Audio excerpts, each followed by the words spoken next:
Welcome everybody to High and Low, a podcast about talking picture shows. We do films that are corny, some that are horny, some that win Academy Award. Doing all kind of movies from all kinds of genres, serving hot takes like plates of lasagna. Before we get going, a warning to you, you might hear some talk that's a little blue.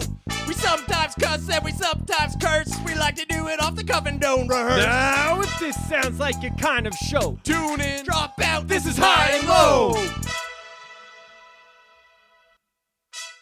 Now pay attention, 007. We've received word of a rogue film podcast in Canada. Our intelligence tells us that it's called High and Low, and they discuss two movies connected by an arbitrary theme. One of them a highbrow and the other one a lowbrow. We have reason to believe that this episode's theme is you, Bond. James Bond. You need to infiltrate this organization and ensure no sensitive information is compromised. They're talking about 1989's License to Kill, directed by John Glenn, and the 1994 Stephen Chow picture, From Beijing With Love. I warn you, 007, these people are a touch more vulgar than your usual circles. The hosts are Mitchell, also known as MM. Charmed. Smashing. Charming to be here. Vonn. Luke Slowbod, also known as Double O Face. lovely to be here. One martini, shaken not stirred. And Vonn Gonziola, a.k.a. Whoopsie Doopsie. Hey, whoopsie doopsie, whoopsie doopsie. That classic catchphrase. Godspeed, 007. We're here, we're talking Bond. Have you seen James Bond before? Have you heard about this guy? Can't believe it. I barely made it here. I barely got my suitcase full of fake passports together and my false currencies from all over the world that you need for traveling and doing all these kind of weird international missions. I barely got it together to get here in time. Do they use false currency for that? Well, you can. It's an added risk. Sounds cheaper. More money for booze and expensive suits. My suit's still looking tailored, even though I had to fuck my way here. Impressive. Circumstances. I don't know. I mean, I'm just doing my thing. I'm just being me. Collateral damage for the crown, right? Had to fuck a million women, and half of them died, more than half of them, maybe, but who's counting? I'm absolutely drenched in vodka. You must be wearing your bulletproof pants. Yeah. As the protagonist in From Beijing With Love wears. I never leave home without them. Yeah. That movie was fun. That's one of those cultural jokes. You have to be from China to get it, I think. Yeah, that was one of the more subtle jokes in the movie that you had to really be paying attention for. Not as flashy, say, as a rocket flamethrower bra. It's fast and furious with the visual gags in that movie. It's like, it reminded me a lot of Martin and Lewis movie we watched. It's that many visual sight gags happening. With a far less obnoxious protagonist. Yeah, it's nice when you can't understand what they're saying.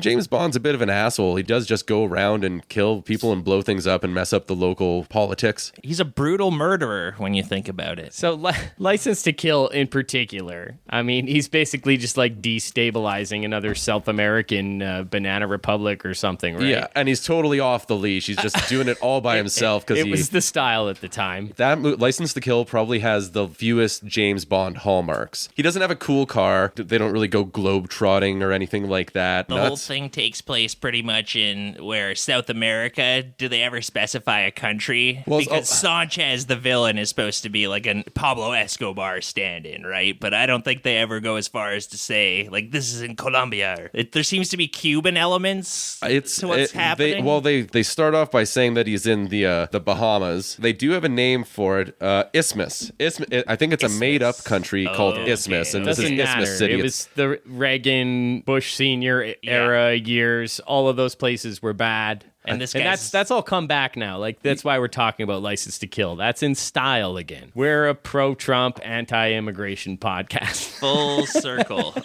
There's a lot of bad hombres. Just like Ian Fleming. Yeah, this movie really isn't with Ian Fleming's personal style. Man. He leans a bit fash. I don't know much about Ian Fleming, but I watched that like Dick Cavett interview with Roger Moore, and Dick Cavett kept insinuating that Ian Fleming was a fascist. So, judging by Dick Cavett's insinuation insinuations that he wasn't sure about. I have to think that Ian Fleming was a bit of a fascist. I don't know. Was Roger Moore? What did he think? Roger Moore was just kind of being very coy. He was like, "Oh, I don't know about that. I haven't heard it to Ian Fleming. Different times." I don't think he would know about that. No. I get the impression from Roger Moore that he's just a guy who likes to have a good time. You like to have quips.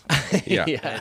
He kept misdirecting the conversation with quips. He was very charming. That's a guy who fucked his way to the top, too. Just like the character he played. I don't know if he's my favorite Bond, but he's the most consistent. All of his movies are like, none of them are really bad. He's a really fun Bond. That middle chunk of the series that he did. He did a lot of movies, more than anybody. Yeah, he did like 8 movies. He went on a little long, and A View to a Kill, he's all old, and he's like, so he still has to like fuck the young girl, the young babe, the Bond girl. But I'd heard that's fucking why young girls in this one. Like, he took a step back when he realized that the love interest in the last movie he was in was the same age as his granddaughter or something like that, and he was like, yeah, it was tastefully done, but it's still like, old James Bond is Yeah. still shagging. I think the Bond movies have gotten better with that. There's still always sort of Bond girls in the Daniel Craig ones, but they're Oh, who is his last girlfriend? Lea Seydoux is like, Seydoux. She's yeah, like, he's more about like having meaningful relationships. yeah, and Lea Seydoux 38 years old. Yes, that's true too. Whatever, she's my age. Yeah. She's my biggest crush. Daniel Craig has aged quite well. He's like 50 or Bond something. movies. He's been doing it for going on 20 years. Yeah, now or he's something. done. That last one, No Time to Die, was his last movie as Bond. And I haven't heard any announcements about anything coming down the pipe, even to replace the character. It's hard to carry that series on. Yeah. Everybody wants it, though. People want it. They're fun. It's an exciting franchise, and there's not really too much out there with big budgets spy thrillers. No, we got Mission Impossible still, and Tom Cruise, like Dead Reckoning Part 1, kind of flopped, sadly. It's a really good movie, like all of those. Yeah. That movie was supposed to be released in, I think, 2019 or 2020 or something, and it got pushed back so far. When you're getting 2 Marvel movies a year, a Bond movie every 2 or 3 years feels very fresh. Oh, man, we don't even get him that frequently. With the Craig Bonds, it's been, 5 years So in between?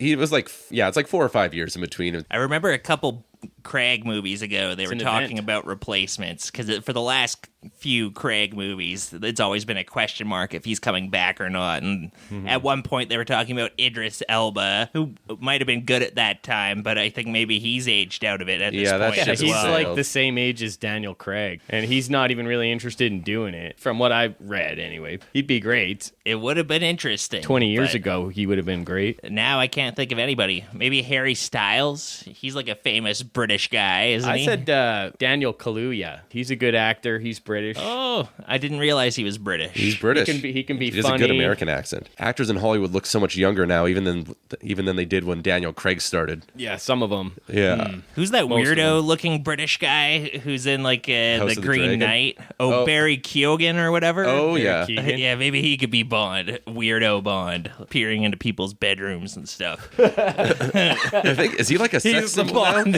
He's the Bond that doesn't get any pussy.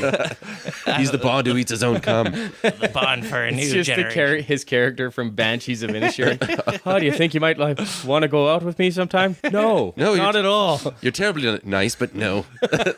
Well, there goes that dream. Yeah, they should take Bond to just like road trip, get laid, sex trip movie. Oh, that'd be fun. We gotta take James Bond to go get laid, and he has all these fun gadgets. Like a boner comedy. Yeah, That'd be good, yeah. Maybe a gay Bond. sure. Oh, yeah. And he's going Switch it around up. from truck stop to truck stop trying to find the man with the golden cock. I guess that's already been done, the golden everything. Or just you could do bisexual Bond. Like that's what they did with Lando, right? Wasn't there rumors that Lando was bisexual? Rumors. Everyone's talking. Lando Calrissian. Yeah, Lando in the Han Solo remake movie. Apparently, he was a bisexual because he liked that robot. Whoa, Did you hear that? Okay, so was a that's the robot. two genders, female and robot. robot. That's the kind No, of no. bisexual Yeah. he is.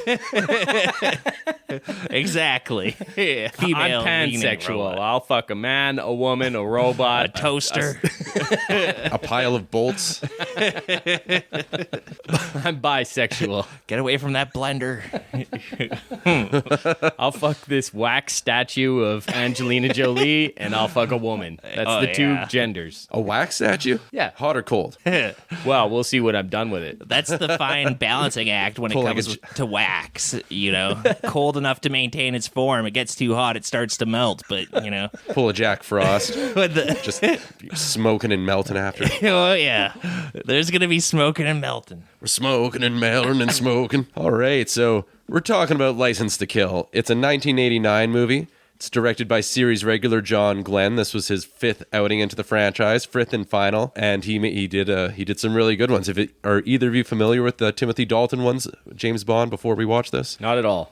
I'm not a Bond connoisseur. I feel like at some point in time I've seen most of the Bond movies. I'm not a regular Bond dipper-inner. Yeah, I watched a bunch of them when they were on TNT back in the day, and they'd censor the hell out of them, and it would be like 3.5 hours to watch one movie. Mm-hmm. Yeah. So many commercials. Yeah, feels like they were always on TV. I used to have James Bondathons where I'd have a bunch of friends sleep over on the weekend, and we just like watch 2 or 3 movies and do that on a regular basis and bond it up. Yeah, and then just last year I went through the entire franchise. It's all pretty fresh, and then I really like these Timothy Dalton ones. I think they're largely overlooked, so I don't think you two should feel bad for missing them or anything like that. But they're fun as hell. Yeah, their reputation's grown. I just remember growing up, everybody was like, "Oh, Dalton is a bad Bond. Yeah. We don't like Dalton." Well, it's kind of like SNL. Everybody was like, Brosnan is the good Bond now. And then, Brosnan made like 1 bad picture, and then he made like 2 more bad pictures, and people were like, he should leave. Brosnan's bad.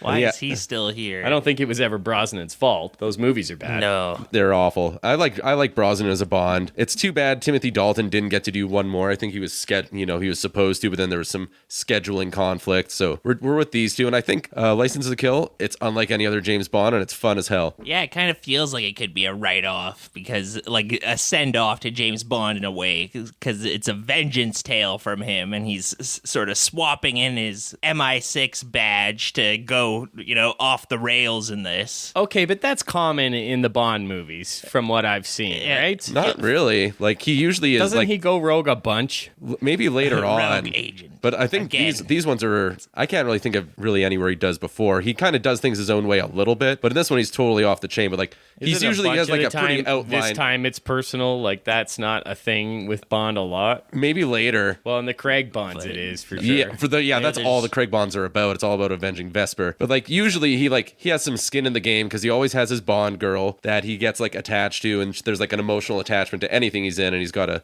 do that. But usually he's just doing the mission, and he has a lot of lateral mobility to kind of make decisions and do it how he wants. And they might be unconventional. He's a bit of a fly boy. Yeah. But in this one, he's like a fucking fly boy. Totally off. Fly by night. Yeah. He's flying so far off the reservation in this one. He's kind of handicapping himself. If you've already got a license to kill, you're really screwing yourself over when you go off the reservation. If they wanted him in like Moldova or like some other place. Before we dive into the movie, I have one more question for a resident Bond expert. Oh, yes. Who's your favorite Bond girl? Oh, top 3 even. I like Octopussy's really good. Who's in that one? I can't remember who Landris? plays her. As like a character, she's fun. She's like the ringleader of a circus, and she's running this circus type mafia thing or this circus type organization where they're planning. Like every Bond villain's got some weird trait about them. Her thing is she's got like 8 female body parts down there. Octopussy, right? Is that Maud Adams? Sure. Playing Octopussy herself? I guess it would be. Nice. Yes. Octopussy. Pussy galore. Yeah.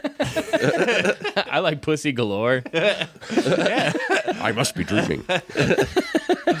Yeah, Eva Green. I really like Eva Green. And what's her name? I don't know the name of who played her, but Natalia. Oh. In a Smoke show.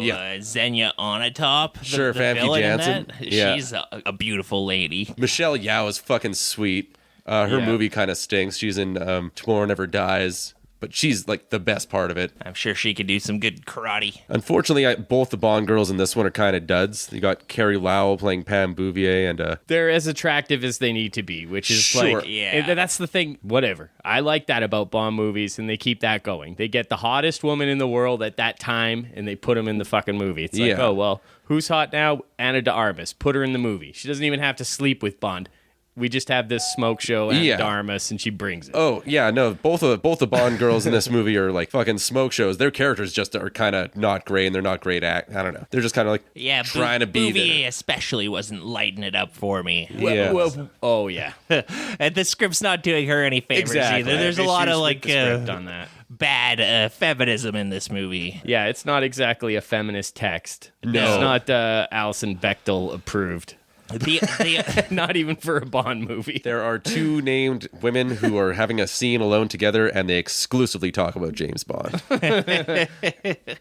and you better believe they're fighting over him. One of them says, "Should we talk about something?" No, I only want to talk about Bond, and then they keep talking about him some more. Yeah, no, this movie's of its time. It's not that offensive in a lot of ways, but it definitely seems like a Reagan-era movie where it's like, there's this sinister organization trying to ship drugs into our country, and they need to be stopped at all costs. Well, Nancy, I don't like this Robert Davi fellow. I know he voted for me in the last primary, but he's a terrorist, Nancy. He calls himself Sanchez, but that's not very Spanish, and he doesn't speak very much Spanish as a character. In fact, I think he may be Italian-American, Mummy. Robert Davi's so... So these days, it's funny. They trot him out on Fox News all the time as like a like Hollywood superstar, Hollywood legend, incredible, huge celebrity, Robert Davi, and he always comes out and he's wearing his like little fedora. He's like really trying to look like Frank Sinatra, and he just talks about how Trump is where it's at. He's red, white, and blue. You know what his colors are. He's a man who likes hats. I typed in "License to Kill" cast, and his photograph at the top is him wearing another hat, another fedora-like hat. So he's found his style that he likes, and I gotta say, he looks very sharp. He really wishes he was in the Rat Pack. Yeah. More than anybody.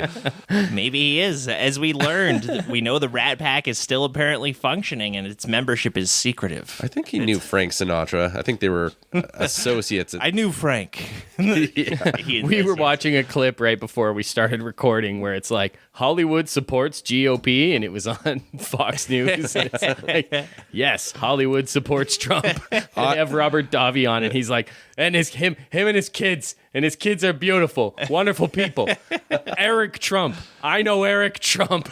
And he's a beautiful human being. He's a very good friend of mine. I invite him over for barbecue. He never comes, but I invite him over for barbecues. Everyone's favorite Trump, Eric. And he's the perfect guy to card out for something like that, because he's got one of those faces where you're like, I've seen this guy in a million things. He's in a million things. And he's got an incredibly memorable face. Yeah, he looks like, if you don't know who he is, he's the bad guy in the 80s movie who looks like he washes his face with bug wash. Like, his face is so pockmarked, like, I don't know, like NASA shot a rocket at it. Yeah, you can be rolling out of like a lunar rover around on top of there. It looks like the surface of the moon. Not to be mistaken with Edward James Olmos, who also has kind of a pockmarked face. He has a kinder face. Robert Davi is like, he's a bit this is the other one. Has a menacing look about him. If you had like a relief map of Robert Davi's face and you stretched it out flat, it would cover the surface of the earth. Yeah, exactly. We've just actually received some some LiDAR imagery, very, very high resolution here. You can see there's life forming deep inside one of the craters. Man, the universe is teeming with life. The craters on Davi's face are like the Sea of Tranquility on the moon, and the craters on Edward James Olmos' face are a different region entirely. They're like that Mount Olympus on Mars. Oh yeah, Olympus Mons, just like large, gentle, sloping. I don't know where we lost the plot here, but my favorite crater is also the largest volcano in the solar system. If I had to pick one, yeah, it's probably it for me. It's pretty good. It's as deep as it is tall. I also like Wizard Lake. It's at the top of. Is it Mount St. Helena? It's at the top of some old volcano on Earth in Washington, I think. Nice. Yeah. Sounds magical. Mm-hmm. So this movie opens in a real high-intensity fashion. Bond and his pals, Felix Leiter, his longtime CIA pal, and Sharky. I don't know if Sharky's been around before, but we all like Sharky. They're on their way in a limo to Felix Leiter's wedding. Then Sharky's an American guy. He's the black guy? Yeah. That's hanging out with Bond? Yeah, Sharky and Felix are both American. I think they both work, I think Sharky works for the CIA too. Okay. This helicopter comes buzzing in and says, Sanchez is in the Bahamas. And then they all take a look at each other and throw on bulletproof vests and they just fuck off on a helicopter. You know, that's the company they keep. I think James Bond is being Felix's best man, right? And he's... Yeah. They're all international men of mystery. Sometimes they're going to get a call and they're going to have to go off on a helicopter and go foil an international plot or bust a drug dealer. Yeah. They could be at a destination wedding. And now we have to have a multinational coalition take down some fucking pock-faced motherfucker. If it's going to happen any day, it's going to happen on your wedding day. Anywhere in the world. So it's like rain on your wedding day. It's so ironic. Yeah, and he's like, you sure you've got the ring? And Bond's like, relax, Felix. They got to snap into action. Yeah, so they leave Sharky behind and tell him, like, go tell the bride that we're going to go save the world or whatever, and they fly off in a helicopter. We just have to go kill a couple hundred people really quick. I promise it'll be fast. We just need to go overthrow a dictatorship, air quotes, scare quotes. So then we cut to Robert Davi kind of like breaking into this room, and there's this beautiful woman, Talissa Soto. She's playing Lupe Lamora, one of the Bond girls, and the bad quote unquote Bond girl. Robert Davi just like takes out a cane or something from his pants and just starts whipping her and like yelling at her. And this is like 2 minutes into your James Bond movie, and it gets fucking dark. Yeah, that was weird. Like whenever she comes on screen, there's some nice Spanish guitar, sexy Spanish guitar voice too. Oh, Lupe Lamora. Oh. Yeah, that's definitely the exoticness we're going for in this movie. Like, we're going to South America, which James Bond hasn't gone too often. He just hasn't really gone to South or Central America too often. He's a European. This is kind of new. He's done some Africa. Yeah, he's been like everywhere, all over Europe, Asia, been everywhere, Africa. Man. I killed some women there, man. They got stray shots to their bare hands. I don't know. It's obvious that Sanchez has some kind of relationship with Lupe Lamora, and she's been a two-timing him or something. And Bond and Felix don't like Sanchez, and we're guessing this is Sanchez. So, like, they're really just throwing a lot of stuff at you, and you're kind of having to put it together on the fly. In media res. She's probably not into BDSM shit. No, she's not happy with this. She doesn't have this part of the relationship. Or they're just horrible at it. They don't have a safe word. They didn't figure this out beforehand, and she's like, can't remember the safe word. She's trying to scream banana while she's being whipped. Well, Sanchez just he whips her a bunch and then just like leaves on a Jeep. So he's just like, he really just kind of went there to kind of like smack her around a little bit and then left. So he's a bad guy, in case you were wondering whether we like Robert Davi in this movie. That's his business, what he does. We do not. Don't tell me how to treat my woman. I learned this from Eric Trump. A very fine young man. We're best friends. He's still waiting for him to accept my friend invitation on Facebook. But I know that he's a very busy guy. He's one of the busiest guys in the world. So I'm sure he just hasn't seen it yet. Hollywood loves Truth Social. I'm always first to like his posts on Instagram. First. Still waiting on him to reply to a couple of my DMs, though, and just kind of accept mine. I can see his post because he's not private, but he hasn't followed me back yet. Just waiting for you to follow me back. Eric, if you're listening. I know you left me on red, but at least I know you're reading them. That means you're reading them, right? Yeah, he acknowledges my existence, so we're best friends. He is a sad figure. He's fallen a long ways. Wow. So, yeah, there's a wedding. Timothy Dalton looks great. Oh, he's before a tall the wedding. Drink of water. There's an insane action sequence that happens before they get to the wedding. Yeah, it's like straight out of Rambo 2. It interrupts the wedding. Where we're going. There's a gunfight behind fuel drums. There's a Jeep chasing a plane that's taken off. Sanchez tries to flee in an airplane toward Cuba, and Bond just kind of straps up, and he straps up a pack, and they're like, what the hell are you doing? He's like, let's go fishing. With this plane takeoff, like, it's fucking barreling along, and the tip of its wing it's like a foot above the ground. It's like a really daring, insane shot. Dude's on the plane. So eat your heart out, Tom Cruise. This is insane. Like, so I think on the franchise, this is like the franchise highlight for action sequences. There's a lot of them. They look really good. There's a lot of good stunts in them Bond movies, but this is like top tier. Yeah. This is like some Christopher Nolan shit. This reminded me of like the beginning of The Dark Knight Rises. Right, yeah. But there ain't no CGI in this shit. So Bond and Felix hop on a helicopter and they go chase after this plane, and then Bond jumps out and kind of wraps some cord around the tail of the plane, and then he comes up and it's just like The Dark Knight Rises. This helicopter just lifts this plane up in midair, and you can just steals its momentum. Sanchez is inside. So now these DEA guys have captured Sanchez with this cable tied around the plane. And you're just seeing everything in big, wide shots. Like you can. How did Amazing. they do that? I don't know. It's nuts. I'd love to see a behind the scenes on that. They must have just captured a plane with a wire. Yeah, probably. There had to be people in it. Just a crazy stunt team. It's insane, and it's a good almost 20 years before Dark Knight. They captured the shit out of Sanchez. And then they make it to the wedding right on time. They parachute in like the fucking bosses they are. Such an entry. Yeah. In their suits, looking all slick. Somehow not soaked in sweat. Like, I'm just sitting here and I'm soaked in sweat. I look like a crazy person. These guys are wearing suits. Yeah. Yeah. And they're like having an aerial fight in South America. And they just like, they're ready to fucking show up and like. The key is you never let them see you sweat. Oh, man. I knew we shouldn't have worn our bulletproof pants today, guys. Yeah, it's kind of. They don't breathe at all. Just it's like Better a hot safe tub than in here. sorry. It's like a still suit. I'm just saving all my body's fluids inside these bulletproof pants. We're just waiting to unleash them on the next unsuspecting victim. It looks like it has boils. Here we are at the theme song, "License to Kill" by Gladys Knight. Bond's got a lot of good theme songs. Where does this one stand? Well, it's very powerful. Gladys Knight has a powerful voice. It didn't really grip me the way a Madonna does. What was her one? Die Another Day. Another Day. Now, there's a Bond theme song. I guess I'll die another day. Sigmund Freud. I'm analyzed gonna this. start back the system.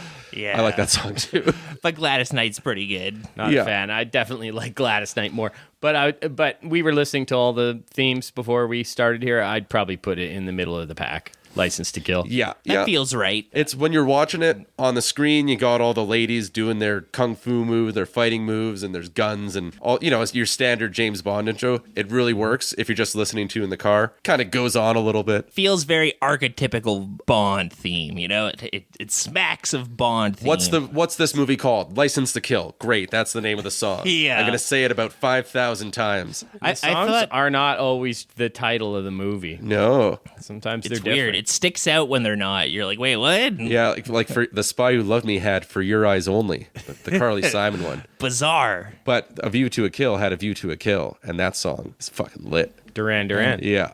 In this song, Gladys Knight says that she's got a license to kill anyone that tries to tear us apart. And is that part of the mythology of the license to kill, of Bond's license to kill? The songs never really make any sense in world. Like, oh, okay, that's like not on part. That's not GoldenEye, more Tina official. Turner's singing about GoldenEye like it's a guy who fucks everybody. Yeah, And she's obsessed GoldenEye. with GoldenEye, this like super hot man. Yeah. Yeah. With GoldenEye is the name of a satellite program. Yeah. So, yes. And A lot of times the songs are about how cool James Bond is. They don't usually go into like the plot of the movie or anything. GoldenEye was actually the name of Ian Fleming's estate in Jamaica, I believe. He called it GoldenEye. Come to GoldenEye. That was used to like be his a colonel's residence until some MI6 operative ousted that.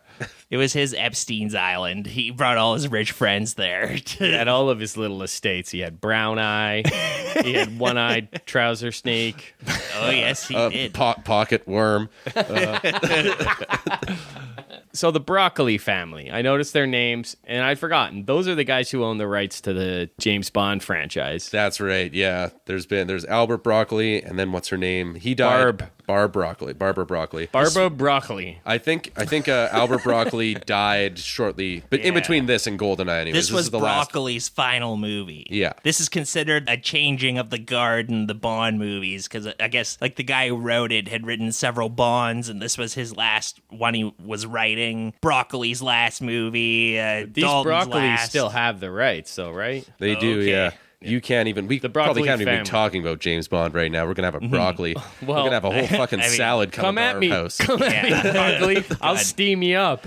I don't give a fuck. I'll serve you with linguine. I mean, it's one of the most Salt. popular vegetables in the world. They must have amassed a fortune. Yeah. Do you think they get What are they going to do? Give me indigestion?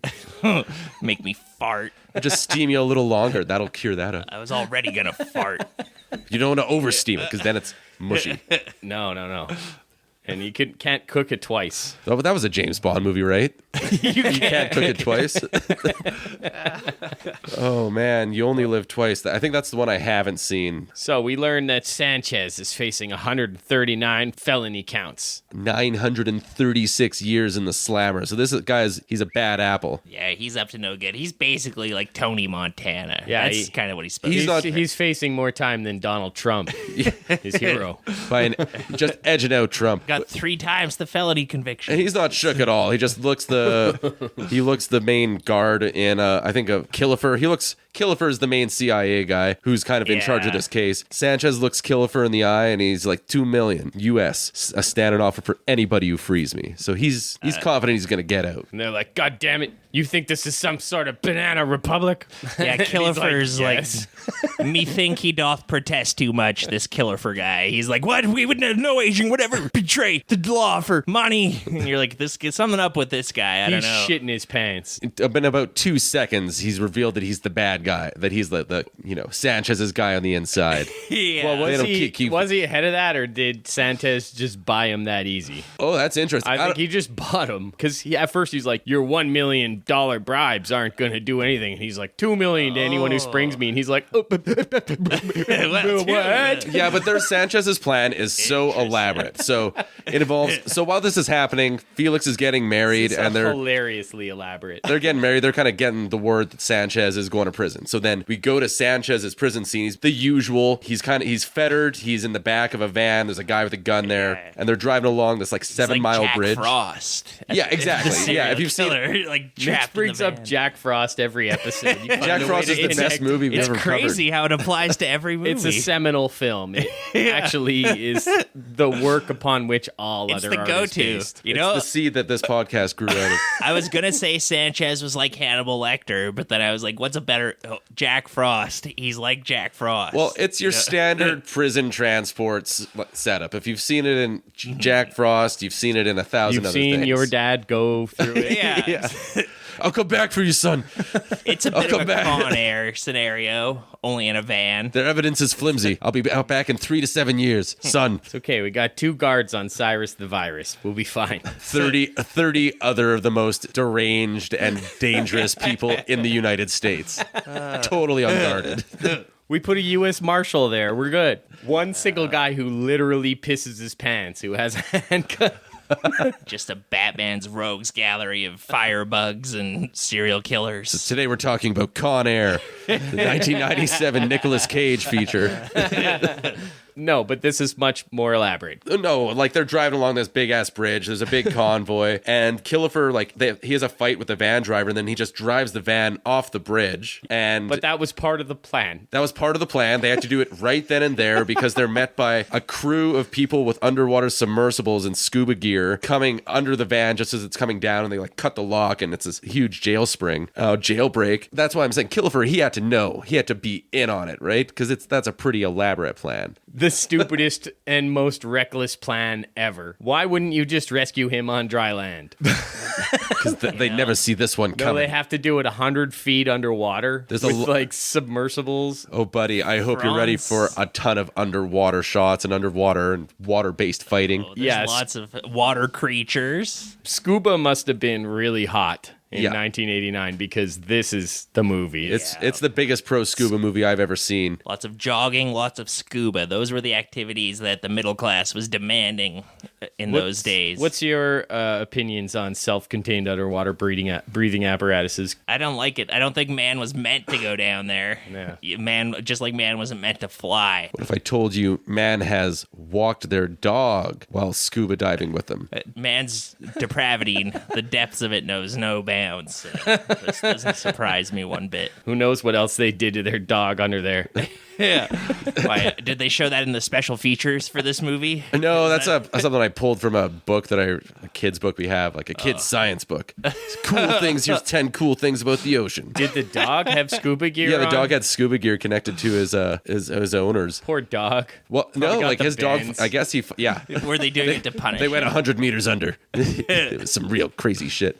They took took the dog down to see the Titanic. I think the dog dove in after him and like kept trying to follow him. So then they made some scuba gear for him. That's adorable. Well, that's a dog that has some volition in its life. I like that. But James Bond movies often have some sort of underwater component, though. There's been other scuba fights, like Thunderball is like a 45-minute underwater scuba gear, like scuba diver fight. Like I don't know if scuba counts as an extreme sport, but it kind of should. It's like up there, and like skiing or like skydiving. Yeah. Like these are staples of James Bond franchise, right? Well, Like Bond's always infiltrating somewhere, so he's always scuba diving. He's got to be able to move any way possible, so he can skydive. Yeah, he can ski. It'd be interesting ride to a see helicopter. like what percentage of these movies feature James Bond in a skin suit or in like one of those wetsuits, those skin tight wetsuits. Oh, probably at least a third of them. He's got one in this one for sure. There's a lot. he's wearing a skin suit. But you see, Bond's a lot like Jack Frost. He wears a skin suit. He's evolving. He's becoming you. He wears the suit to become the suit. So Sanchez is free. He gets away, and then he's on a tear of revenge. Felix and his wife Della. Felix and Della, the newlyweds. Her name should just be Dead Meat. Really, yeah. Because you know it the second you see her. She's in this movie for all of like 30 seconds. She's very flirtatious with Bond off and on. They have a little bit of almost. Well, there's this like during the wedding. There's this whole like kiss the bride thing, which I guess was that the tradition back then. She's just going around kissing everybody. I kissed your bride, but she was. Ooh. Bond's like, this is a Welsh tradition. Kiss the bride. We had to go under the sea to do it.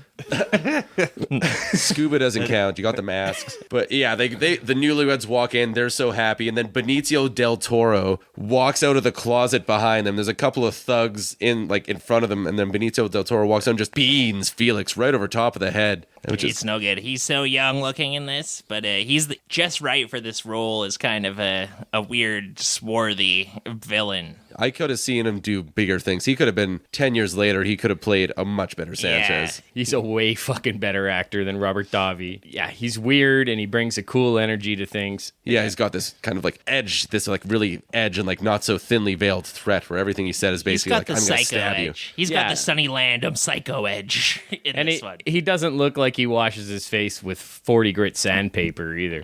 This guy's smooth. He's a smooth operator, Benicio. We did miss how like one of the groomsmen presents the bride with a box of fly fishing lures, but then they have a gift for James, the best man, which is nice. And I realized when I watched it, I didn't get a gift from my best man. I'm like, is that a thing I'm supposed to do? Probably dropped the ball on that. Yeah, but it's a lighter. You know it's going to factor into the plot because the camera hangs on it for a good long time. And it says, James, love always, Della and Felix. And I was like, Della's fucking dead. Yeah. Della's dead, and this is... not yet. But no. She gave James her, like, a garter around her leg, too. She's like, oh, James, I was saving this for you. You know? No.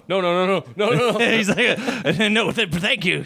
She's like, you'll be the next one to get married, though. I couldn't possibly. Yeah, Bond had been married before. That didn't last. Would this have been, was Daniel Craig Bond married to Ava Green in Casino Royale? No, they weren't, but the George Lazenby on Her Majesty's Secret Service ends with a James Bond wedding. Okay. I don't know if that's ever canon, but yeah. Interesting. Maybe that's her. Maybe she died. Maybe. Probably. Like Luke's alluded to, every woman James Bond comes into contact with, except for Moneypenny and sometimes M. Actually, does even M get... M dies, yeah. Like everybody, every woman except for Moneypenny presumably dies a horrible, horrible death.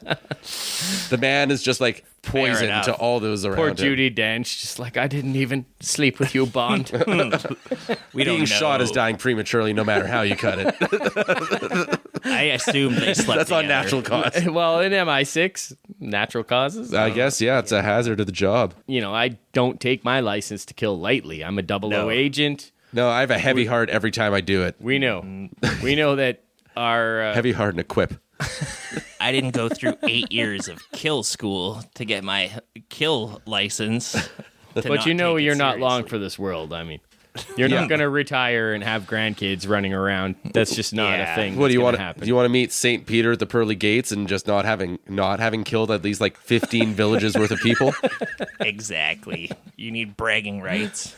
as he crosses the threshold with his new wife, Benicio del Toro pistol whips him. They've been married for 20 minutes. So he didn't even get to consummate his marriage and come inside his wife. He had to get kidnapped by a 20-some-year-old Benicio del Toro. Yeah, Sanchez is declaring prima nocta. Or maybe this was like part of their wedding plan. I wasn't sure. Like maybe they're an ethical non-monogamy. Oh, yeah, that could be a little thrill. But, that's their thing. That's Felix's thing. He needs to get beamed in the back of the head and knocked unconscious. Yeah, and then cucked. Yeah. There is an element of sexual danger. Like, Felix will ask them, like, what have you done with my wife at certain points? They're like, we showed her a good time. We gave her a nice honeymoon. It's like, wait. What did you do? Oh, don't worry. We didn't rape her. No. We actually just shot her full of bullets. Yeah. Looks like maybe they stabbed her in the heart or something. Right in the heart. Yeah, they got her. And Felix, so he wakes up and he is like attached. Is he on his knees at this point, or is he attached to the hook above the shark tank? Oh, they might not. They might have woke him up on his knees, and they're like, "Oh, we're going to attach you to a hook by the shark tank, gringo." Yeah, don't worry. We gave her a nice honeymoon. Nice honeymoon. Yeah. We went to Aruba. By the Bahamas. Have you ever seen the sunset on the back of Beach speedboats? vacation. Very nice. So they have to do the slow kill, lowering him into a shark tank. And Yeah. he's like, I'll see you in hell. And they're like, haha, no, today's the first day of the rest of your life. Yeah. Yeah, they hook him up very good to a hook and open up this trap door, and there's just a great white. It's not just like, it could have been any type of shark, but it's a great white shark, just like circling around. They lower him in there, and You recognize this kind of shark from Jaws. It's the most dangerous kind of shark, gringo. Gringo, we brought on Richard Dreyfuss to explain everything about this shark. Super dangerous. A feeding frenzy. The normally docile great white shark. Okay, maybe bringing Richard Dreyfuss here was a bad idea. He's really annoying. Throw him in. No, my glasses. I love this. It's so gruesome. Like he goes in, you see blood in the water. I don't know, a shark attack. I'm all for that. Yeah, this movie is different from most Bond movies in that it has the violence of like a Friday the 13th movie or something. It's like there's a lot of blood, a lot of squibs, just like a lot of general gore. There's a slasher feel to things. It's definitely kind of like pushing the violence further than it's really gone any time in the series Bond before and maybe since. Pretty creative, like environmental kills, ways that he'll kill people throughout the movie. And don't worry, he may as well have been a marine biologist because he incorporates sea life into like half of his plans to infiltrate this organization. He's like dresses up as a stingray or something like that at one point. He knows what type of fish does what. It's like when in the Bahamas. I had this costume just in case I need to kill the crocodile hunter. I boned up on manta rays on my flight over. Crikey, it's James Bond. He shot me in the gut. We know what really happened to Steve Irwin. Yeah. So Bond's like, what a lovely wedding. And he's about to leave. And they're like, hey, the drug dealer escaped. Oh, shit. Oh, what? So he goes to Felix's place and he finds him just damaged. He's not killed by the shark. He's just fucked up. He's brutally maimed. Yeah, I would have preferred if he was dead, but yeah, it was a bit of a surprise when it turns out that the shark just like bit off half of one of his legs. Well, they say he's gonna lose the leg above the knee, and then like in the hospital room later, they're like, oh, there's like a 50% chance we can save. It's like RoboCop. They're like, can we save the arm? There's 50% chance we can save the arm. No, get rid of the arm. Get rid of any shred of humanity left in him. We'll give him a robot arm. He's got to work for the CIA. God damn it, Felix, is that you in there? Happy New Year! Hey, look, Felix is getting up. Bond's feeding him baby paste. They killed my wife. Della, I love you, Della. Leiter was married. Anyway, he finds Della dead, and James is fucking pissed. Yeah. Now it's personal. Yeah, he meets up with his buddy Sharky. Hi, Sharky. Which is a line from the movie. Sharky is the best, by the way. This guy's just like, he's having a good time, but he's also down a clown. Like It's so dumb that they named a character Sharky in this movie where sharks are repeatedly a plot And point. he's a shark expert. It's like the doctors say that it's chainsaws. That's a bunch of bull. I know a shark bite when I've seen it. Chainsaw my ass. So now I have something written down here. Yeah. Maybe you can help me. We've been arranged by London to collect Sharkaron Sharkarides. Oh, that's like the proper name for great white sharks. Because Bond sneaks into this, into Milton Crest's aquarium facility at some point, and he's kind of posing as like a guy who sells sharks. Him and Sharky are scoping out every place that might have a great white shark in the area, and they get to Milcrest's place. Yeah, they go into the Shark Hunter 2 sub while Bond and Sharky look on. Yeah, they notice the use of a submersible there. But the guy tells Bond, he's like, we haven't sold sharks in years here. And then Bond looks over and sees the Shark Hunter 3000, and they're like, that's from years ago. We used to hunt sharks all the time, but once you got a Shark Hunter, it's hard to find a place to store it. But the 3000 didn't come out until this year. But isn't that this year's model? So it doesn't take him long to put it all together. So he's kind of like, he sneaks in and he starts digging through these drawers filled with maggots, because that's what they use to feed all their fish there. Yeah, they're huge drawers. All these gross, creepy crawlies. They actually look like creepy crawlers, like the plasticine little toys you would get from your creepy crawlers oven. I think they're real, though. Yeah, I'm pretty sure. Were they real? I could swear they look. I don't know. They look so fake to me. You know what? They probably used a couple real ones in close-ups, but the drawers were probably creepy crawlies. They probably had like a row of like 8-year-olds just working their ovens day and night. Yeah, just making creepy crawlies. Yeah, maybe it was a real bait shop. It had a smacked of authenticity in there.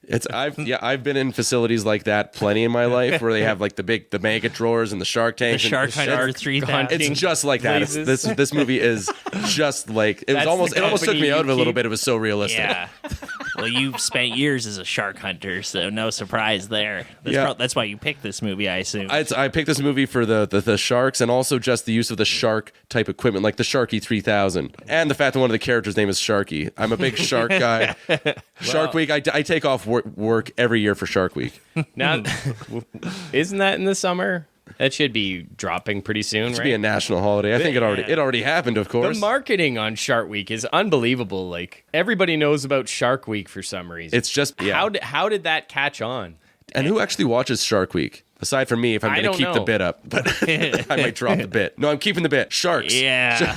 So it's been a while since you hunted sharks, but I have a taste for shark fin soup now, and I'm craving it. And it's a vicious cycle. Get that fucking fix. It's time you bust out the old spear gun, Vonn. I know. They don't want me to hunt the sharks. I killed too many.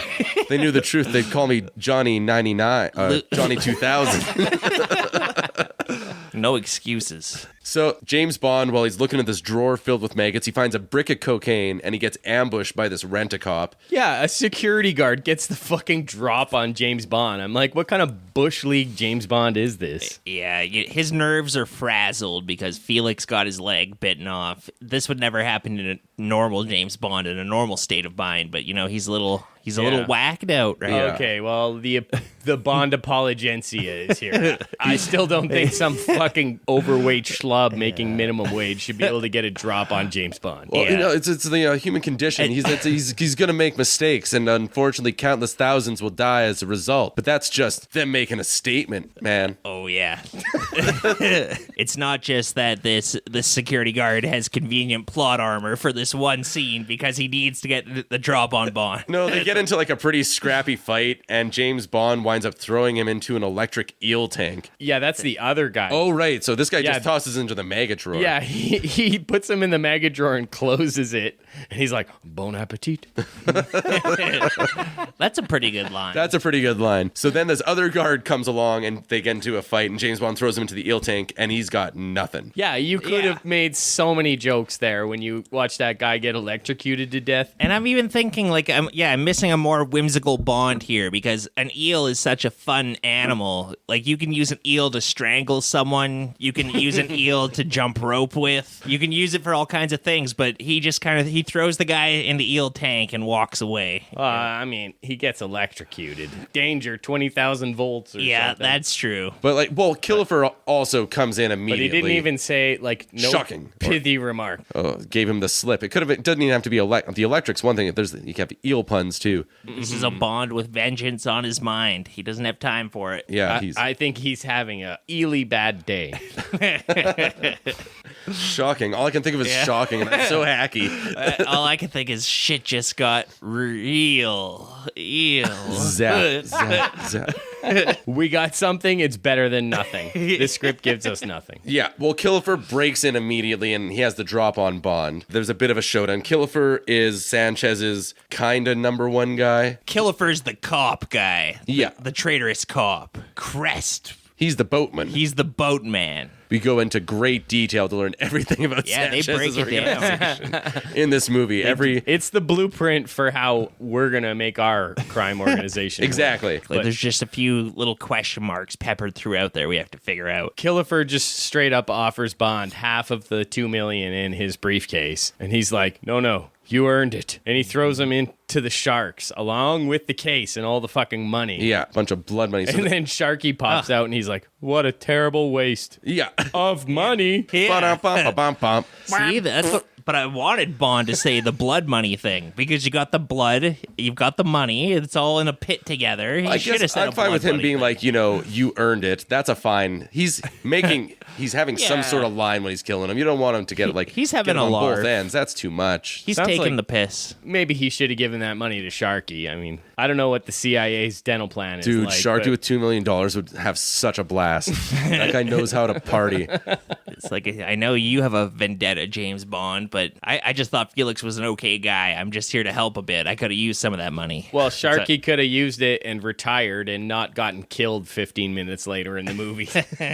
We don't really know how Sharky dies, but his kind of body is paraded around on a boat for a little bit. Yeah, in an uncomfortable way to have the only black man in the movie get, like, crucified. Yeah, not great.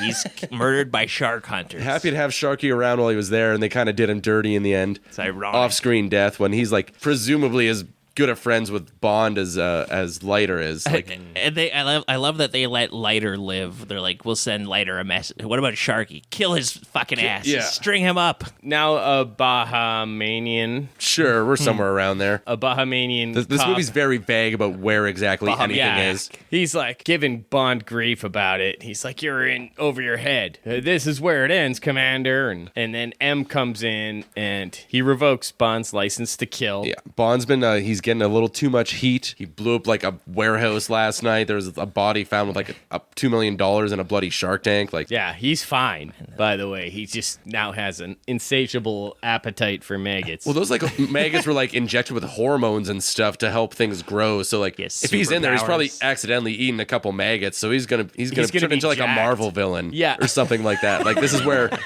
those paths in the universe diverge. He's gonna get some sort of super maggot growth Gonna hormone look powers. like Sylvester Stallone in Rambo 4. He's just like Just all. so pumped full of growth hormone that he's just a freak. We've been talking about different face kind of textures today, and Sylvester Stallone in the fourth Rambo movie is just like all smooth, gentle Craig's. This is also puffy everywhere.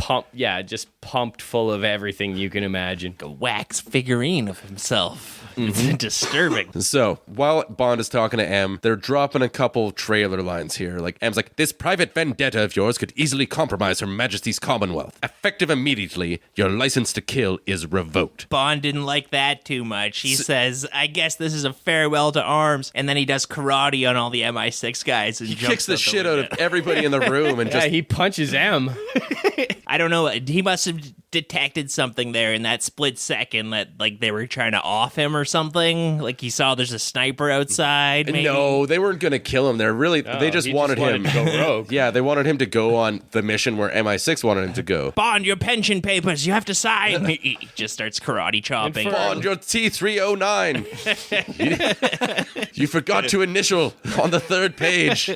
Our sexual harassment policy that we update every year. I noticed you haven't sent in your signature on that. You haven't. This is 12 years running. You haven't signed that form. We made it specifically for you, 007. You're the reason we have these policies in place. Their only mistake was trying to hand him a pen to sign it because he's so used to pens being bombs and swords and laser beams and stuff. Hair dryers. Yeah, if you want James Bond to sign something, you need to give him like a girl who wants wants to go on a second date, and then he'll be like, get distracted and sign whatever. Nothing chases him away further. Hasn't happened in Bond yet. James Bond doesn't really do dates, though, does he? He just kind of like fucks on a raft sometimes, or a lot of different sea vessels. It depends what you consider a date. Yeah, fucking in a submarine is a date. He goes on a lot of dates. He does that often. He does that in like at least 3 movies. Listeners who don't know, who are uninitiated with Bond, M is Bond's boss. M is like the head honcho, basically, of MI6. M's a big deal, and for him to kick the shit out of him, he's in real trouble. That's naughty. That's how you make sure you're not going to get a good reference letter. M, I applied for a job at Taco Bell, and they phoned you as a reference. After the thrashing you gave me, Bond, I shan't be giving you a reference letter. M, this is the only place they'll accept me with a criminal record. Please. There's actually only 3 countries I'm still allowed in without my special MI6 passport. That's only because I have children in each of them. I was killing without a license. They don't know it yet. They're about to meet their new daddy. James Bond with kids. Maybe that's the future Bond entry. Just like that Mark Wahlberg movie where he's just a tough guy wearing like a baby on a Bjorn or whatever. Anyways. Or that Clive Owen one where he's fighting a bunch of... Shoot him up. Yeah, it wasn't his baby. I think he just like found a baby. It was very much an homage to Hard Boiled, which would be another one where that's the top baby shootout. Yeah, Chow Yun-Fat has a baby that he's saving. It's on the cover. Shootout. It's him with a baby dual wielding pistols and smoking a cigarette. He's so cool. Cooler than just about any Bond movie, I would say. Bond, he gets away, he's on the lam, and we're on Sanchez's ship, the Milton Crest. Crest is a... Well, his name is Milton Crest, and his ship is named like the Crest Wave or something, or the Wave Crest. The Wave Crest, that's what it is. Yeah. Yes, we're on the Wave Crest. What a dork. I guess he's probably like some Bezos type, you know, he's got this yacht, and he likes to pal around with Sanchez, and... Dude, this guy can't get it up unless he's on the high seas. Exactly, this guy's... He lives on his boat. He loves his boat. Buoy is flopping around. So he's talking to Lupe, the girl that... Nice try. Crest is talking to Lupe, the girl that Sanchez roughed up. And he's like, saying, we fixed that beauty contest you won. Pretty much like saying, they're getting into a fight. So to get on the ship, Bond has to disguise himself as a manta ray. And he scuba dives underneath the ship. Yeah, the sonar's going off on the boat, and Crest's like, what? He gets called away. He's talking to Lupe in there, and he's kind of trying to put the moves on her. Yeah, Crest is putting the moves on Lupe. Oh, yeah. And he's like... He wants a piece. Because he's like a little drunk. He's hitting on a much younger woman. He's kind of a sleazy-looking guy, older guy with a mustache, and he kind of... My kind of guy. He reminded me of directors I've seen / actors in vanity projects I've watched. So suave, so cool. He thinks he's the coolest, but yeah, Lupe's not going in for it. No, she doesn't. No, she only fucks tens, like Robert Davi. Yeah, exactly. So now Bond gets on the ship, and he pops out of the water like Jason Voorhees. Yeah. And kills another minimum wage security guard. Yeah. Do you think he dies? He beats him. He like drowns him and throws him in the airlock. I was wondering, is this guy like a midshipman or something? Bond kills a midshipman. He is an arbitrary button pusher. He's just walking around, and he's on the bad guy's ship, so you know that he's probably just has to send money home to his kids or something like that. Exactly. This guy's got a family. His first day out of the academy. He's bright-eyed, bushy-tailed. Henchman Academy. You have a particular gift. You push buttons like nobody else. Wait, is Bane the head of the Henchman Academy? The League of Henchmen. He's not a henchman, though. It's got to be like some henchman would be the head of the Henchman Academy.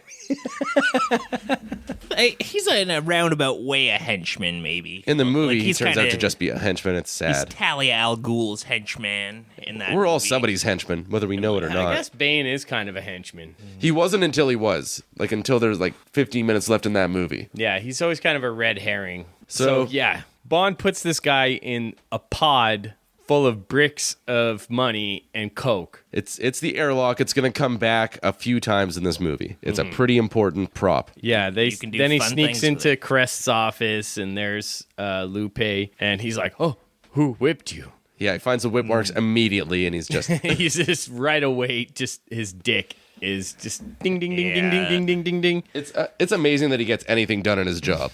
I know, right?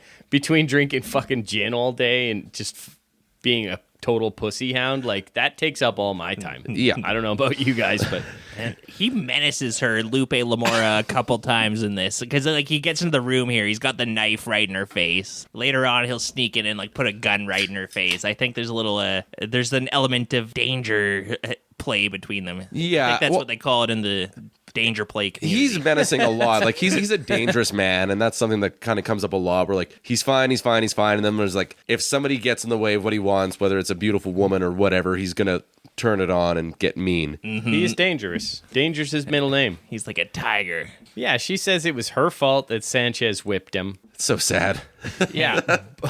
I did something wrong and made him angry. I mean, I'm trying to have fun in my Bond movie here. This movie's just a tad too dark. I can see why audiences maybe kind of rejected it. Yeah, this one goes harder than most in that direction. But you knew from her first scene where it's established that she is the lover of Sanchez, who is a jealous lover. You're like, oh, this is being set up for James and her to have a little romp in the hay. Yeah. James Bond just fucks with Sanchez's life big time in this movie. Yeah. And here's another reason. He's just minding his own business. James I just wanted to be an international drug dealer, and you ruined it.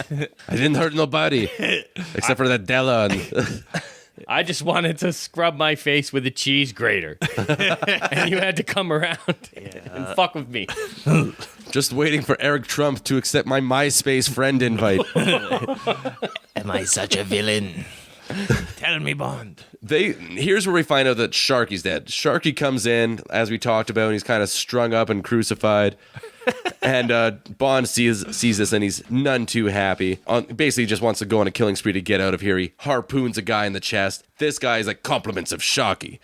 Blows him away with a harpoon gun. Yep. And he just dives underwater, and we get an underwater chase where he's all kind of like scuba up or whatever, and there's a bunch of other scuba divers that are going after him. And coincidentally, there's just a massive drug dealer taking place at this exact moment too. So a plane's landing in to pick up drop off drugs. They're doing the exchange. The plane's coming in completely filled with drugs. It's dropping them off, and it's going to pick up all the money. And so while this is going on, James Bond figures out a way to kind of like climb aboard the plane as it's taking off. He gets away from all the scuba divers. He has to hide in some seaweeds, and then he like shoots a spear at a boat, and then the boat zips him over to the plane. Yeah, that's exciting. It's pretty good. Because I'm like watching scuba stuff happening for a while, and I'm like, it's like water levels in video games. Those are always the fucking worst. Yeah. Just like I hate swimming around. Everything's so slow. Whether 2D or 3D, it's annoying. Yeah. Once the novelty wears off of a different location, a different environment, it's like, oh my God. But no. Luckily, we're out of here pretty quick. Yeah, we're out of here quick. He gets onto the boat, and then he somehow like latches onto the plane, and there's this like, he's doing some barefoot water skiing behind a plane here, and it's pretty fucking nuts. You get to see, again, the shots like somebody climbing onto a plane as it's taking off from the water. Yeah. And the plane's maneuvering, trying to knock him off as he's climbing on. Yeah, like the aerial stunts in this movie are insane. Awesome. Bond gets on, and you get the standard like fist fight for the driver's seat for the cockpit. He wins obviously, and he flies away and he realizes that the plane's completely filled with money, and he's just having the time of his life. He's got all the resources he needs. $5 million in drug money. Doesn't need MI6's backing. We got enough capital to make this personal mission fucking count. At one point during this chase, Bond was being dragged along by a submarine, and he kind of like climbs up on the back of it and opens up its trunk, and it's filled with drugs.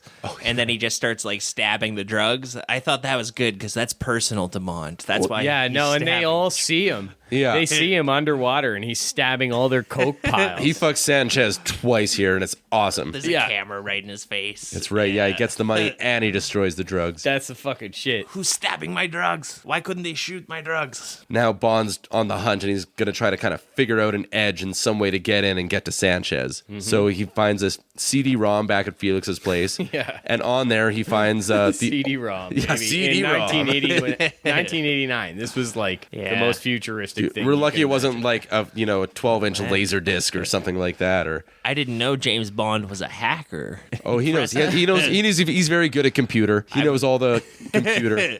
He's the best at cyber. He knows the email. The Bouvier. Yeah, so he learns that's a contact. Yeah, she's the only living person left on Felix's list. So that James Bond's going to find her. He kind of like sends out a message to meet her at this scuzzy bar. Then he goes and meets her drinking a Bud Light. Yeah, it's the bar from Roadhouse. Yeah. It does not belong in a Bond movie at all. He meets up with Bouvier, and then Dario, the henchman, Benicio del Toro's character, comes in, and she's like, that Dario's bad news. And then just like a big fist fight breaks out. Yeah. Take your hands off her. She's with me.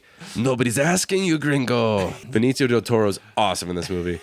He's having fun. It's a very early example of him having fun. He's always having fun. Can you name one role where Benicio was phoning it in? Like, no. And if you look at the script here, he's got like maybe 3 lines in this movie, but it's all about how him creating a character and delivering a performance that's captivating. He's got interesting pronunciation, like diction. He's got interesting hand movements.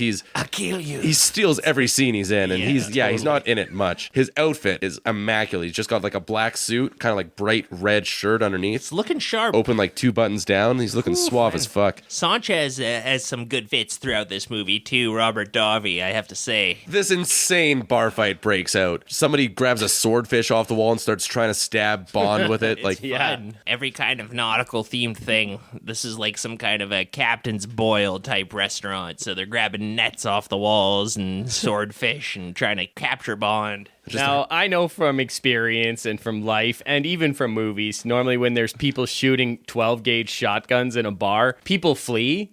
And run and scream. Yeah, but no, typical. In this place, people are just continuing to dance for the most part. They're either dancing or they're fighting with fish of some kind. But yeah, Bouvier grabs her shotgun, which she's been packing the whole time, and she blows a James Bond-size hole right in the side of the bar room, the roadhouse. The boathouse, I guess. At one point, she's kind of like, I hope you're armed to Bond, and he like shows her his little pathetic PPK, and she's like, oh, honey, and then pulls out her giant gun. So Bouvier can handle herself. She's good with her shotgun, and she's a top-notch pilot. Yeah, and there's a lot of dialogue where it's gonna be like a woman can drive a boat, or a woman with a shotgun. This woman's convicted of 13 war crimes, but no international tribunal's gonna see her.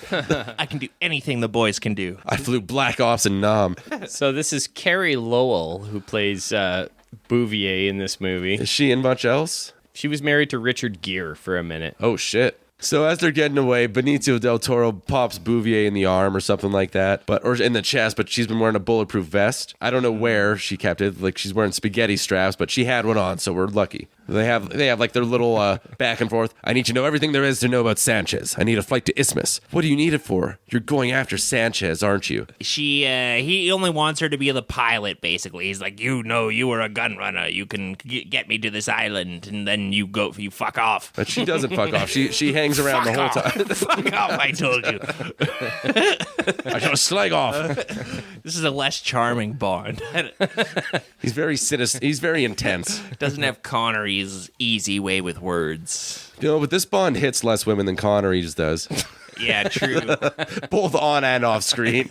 Off screen for sure. I don't know about on, yeah. He's slapping girls around left and right in those early Bond movies. Sometimes they just don't listen. So by now, word's getting around to MI6. Everybody's a little flustered and worried. Moneypenny's just like clutching her pearls because she just wants her James to come back safe and unharmed. She is so upset that she gives M a report filled with typing mistakes. And he brings it back to her and says, this is filled with typing mistakes. Do it again. Accept this. Moneypenny's such a consummate professional, so she's really rattled. And I'm worried because everybody loves Moneypenny. Yeah, love her. So now we go to Isthmus City. Bond's, he's just offloading bills and bills to Bouvier, just giving it to her to hold, and he tries to go deposit his money in a bank. And kind of like, for him to get to Sanchez, he's got to start making some splashes and get noticed. So he goes and makes a huge deposit in the bank, and then he goes down to the casino and just starts going to town, like making huge bets. Gotta have your Bond gambling scene where he's living the high life and just betting stacks. I think he goes down and gets he's like, I want $500,000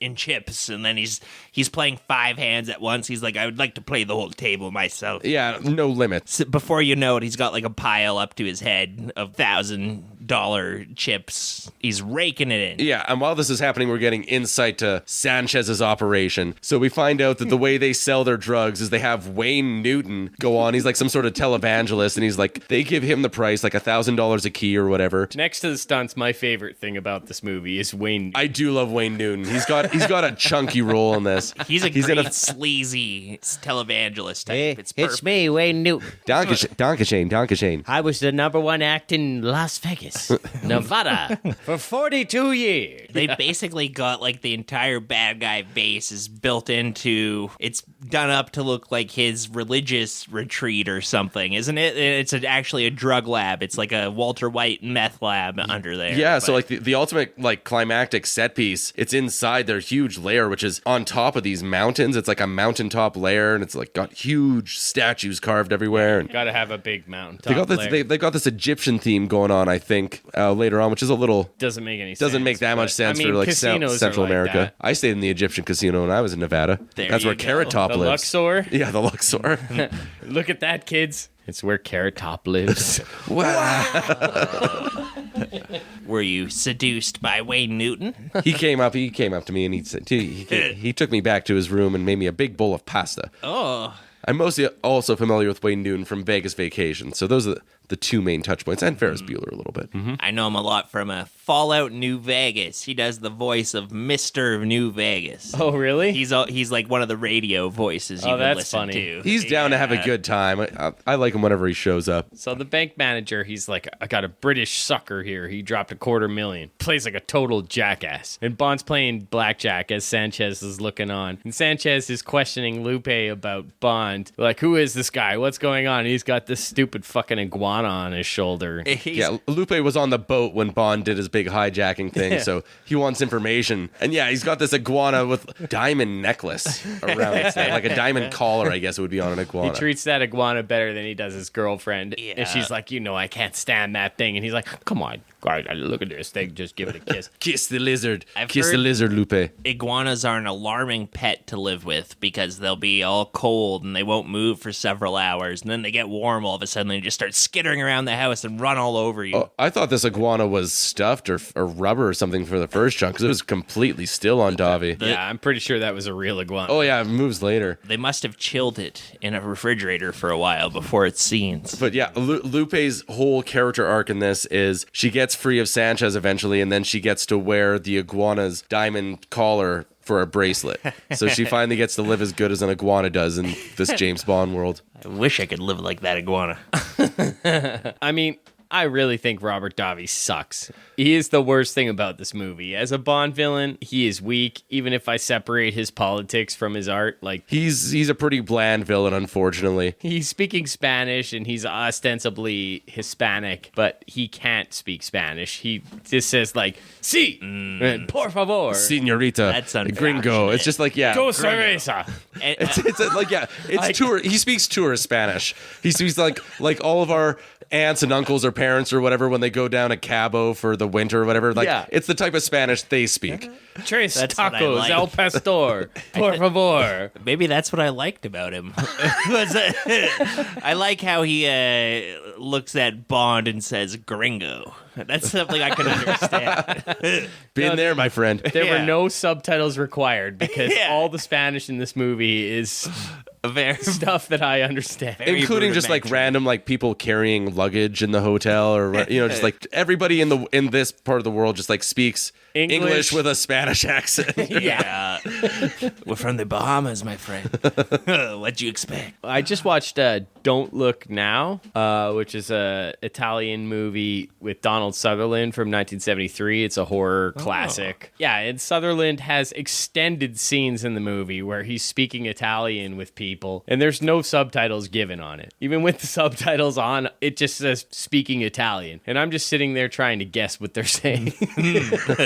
I can kind of gather by context clues what they're saying, but like 20% of it I get because I know French and just like a tiny bit of Spanish or whatever, right? But I bet Donald Sutherland was reading them poetry. That seems like something he would do. I feel like Sutherland knew Italian. He was just an amazing fucking actor. He probably learned it for the role. Put Sutherland in this role. He would have been amazing. Sutherland would have been an amazing Bond villain. He'd bring so much weird energy to it. I mean, Davi's pretty this flat. is a movie that has no respect for its audience. It really is aiming for the Rambo 2, Meathead, Reagan era action movie crowd. It does skip some of a bunch of the just standard Bond hallmarks and goes for, that more darker, grittier, bloodier thing. But I have fun while I'm watching it. You don't necessarily need a great villain, but you at least need a strong henchman then. Like, I have no idea what the villain in The Spy Who Loved Me wanted, but Jaws is such an awesome henchman that none of that matters. Sure. And unfortunately, this movie doesn't really have that strong number 2. You got a couple... Is it a little bit, but he could have used more of them because, we don't get enough. He needs a couple more scenes of him foiling Bond at doing something. I think I could have used a bit more of him because he's interesting to watch, and Davi I don't think is that great to watch in this. Yeah, we don't ever feel like Benicio is a match for Bond. No, and there's those other guys like Milcrest. He's not like a heavy, but there's other guys higher in the organization that Bond also has to go through,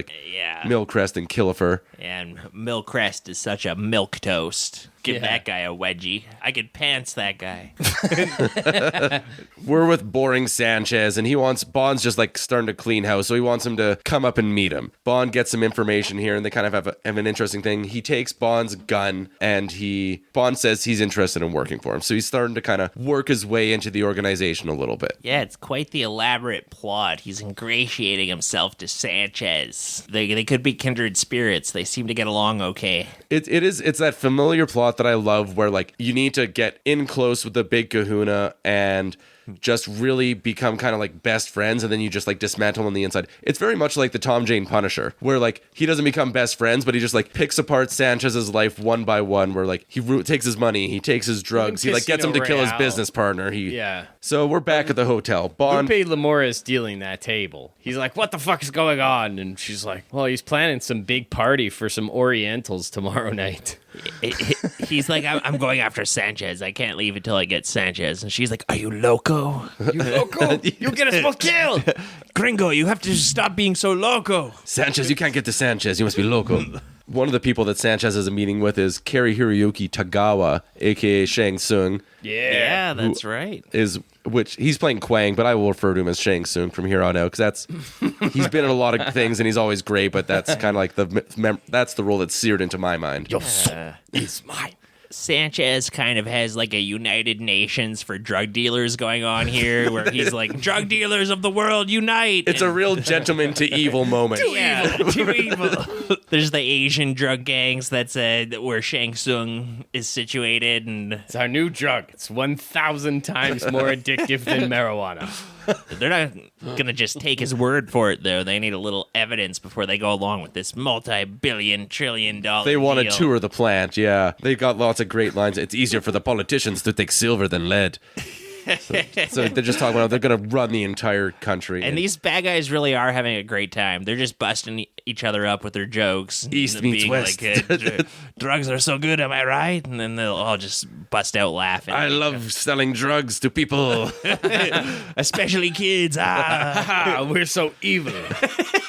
Soon we'll be selling drugs to your kids in your backyards. Bond's watching horrified. Vote Republican.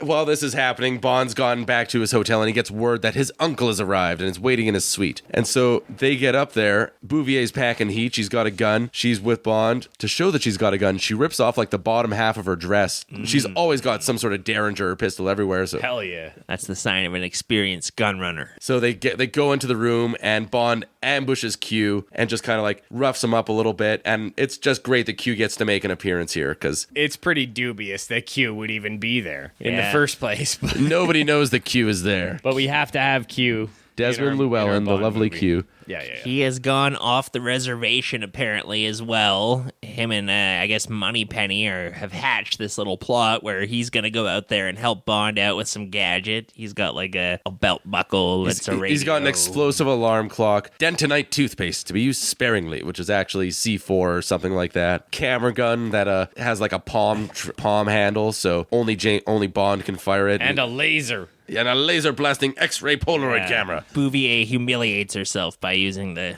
camera with the laser beam and nearly takes everyone's head off. God, I noticed it. Dummy. He was like, don't touch things you don't understand how they work. It's kind of funny because Goddamn woman.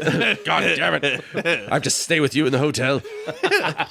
But Bouvier kind of takes a couple of the Bond tropes upon herself. Like she orders a martini at some point, shaken not stirred. She accidentally sets off Q's thing. Like it's kind of weird how they're keeping the bit in. She's stepping on Bond's toes. Yeah. That is Bond's bit, is he fucks up one of the gadgets, right? Always, yeah. He always just picks up something, or he doesn't. He thinks it's a gadget, but it's actually just Q's lunch. Really, 007. And let me guess, this ham sandwich is a nuclear warhead. It's like, no, that's my lunch. That's my lunch. So, yeah, Bond gets all geared up. Then he's spying. He's spying on this big evil drug meeting, and he uses the dentonite toothpaste all around the window. They use all the gadgets right away within 5 minutes of Bond getting them. Later on, somebody else, a henchman, picks up Bond's special camera gun, and he's fucked. It's not going to work for him. The gentleman to evil meeting is coming to a close.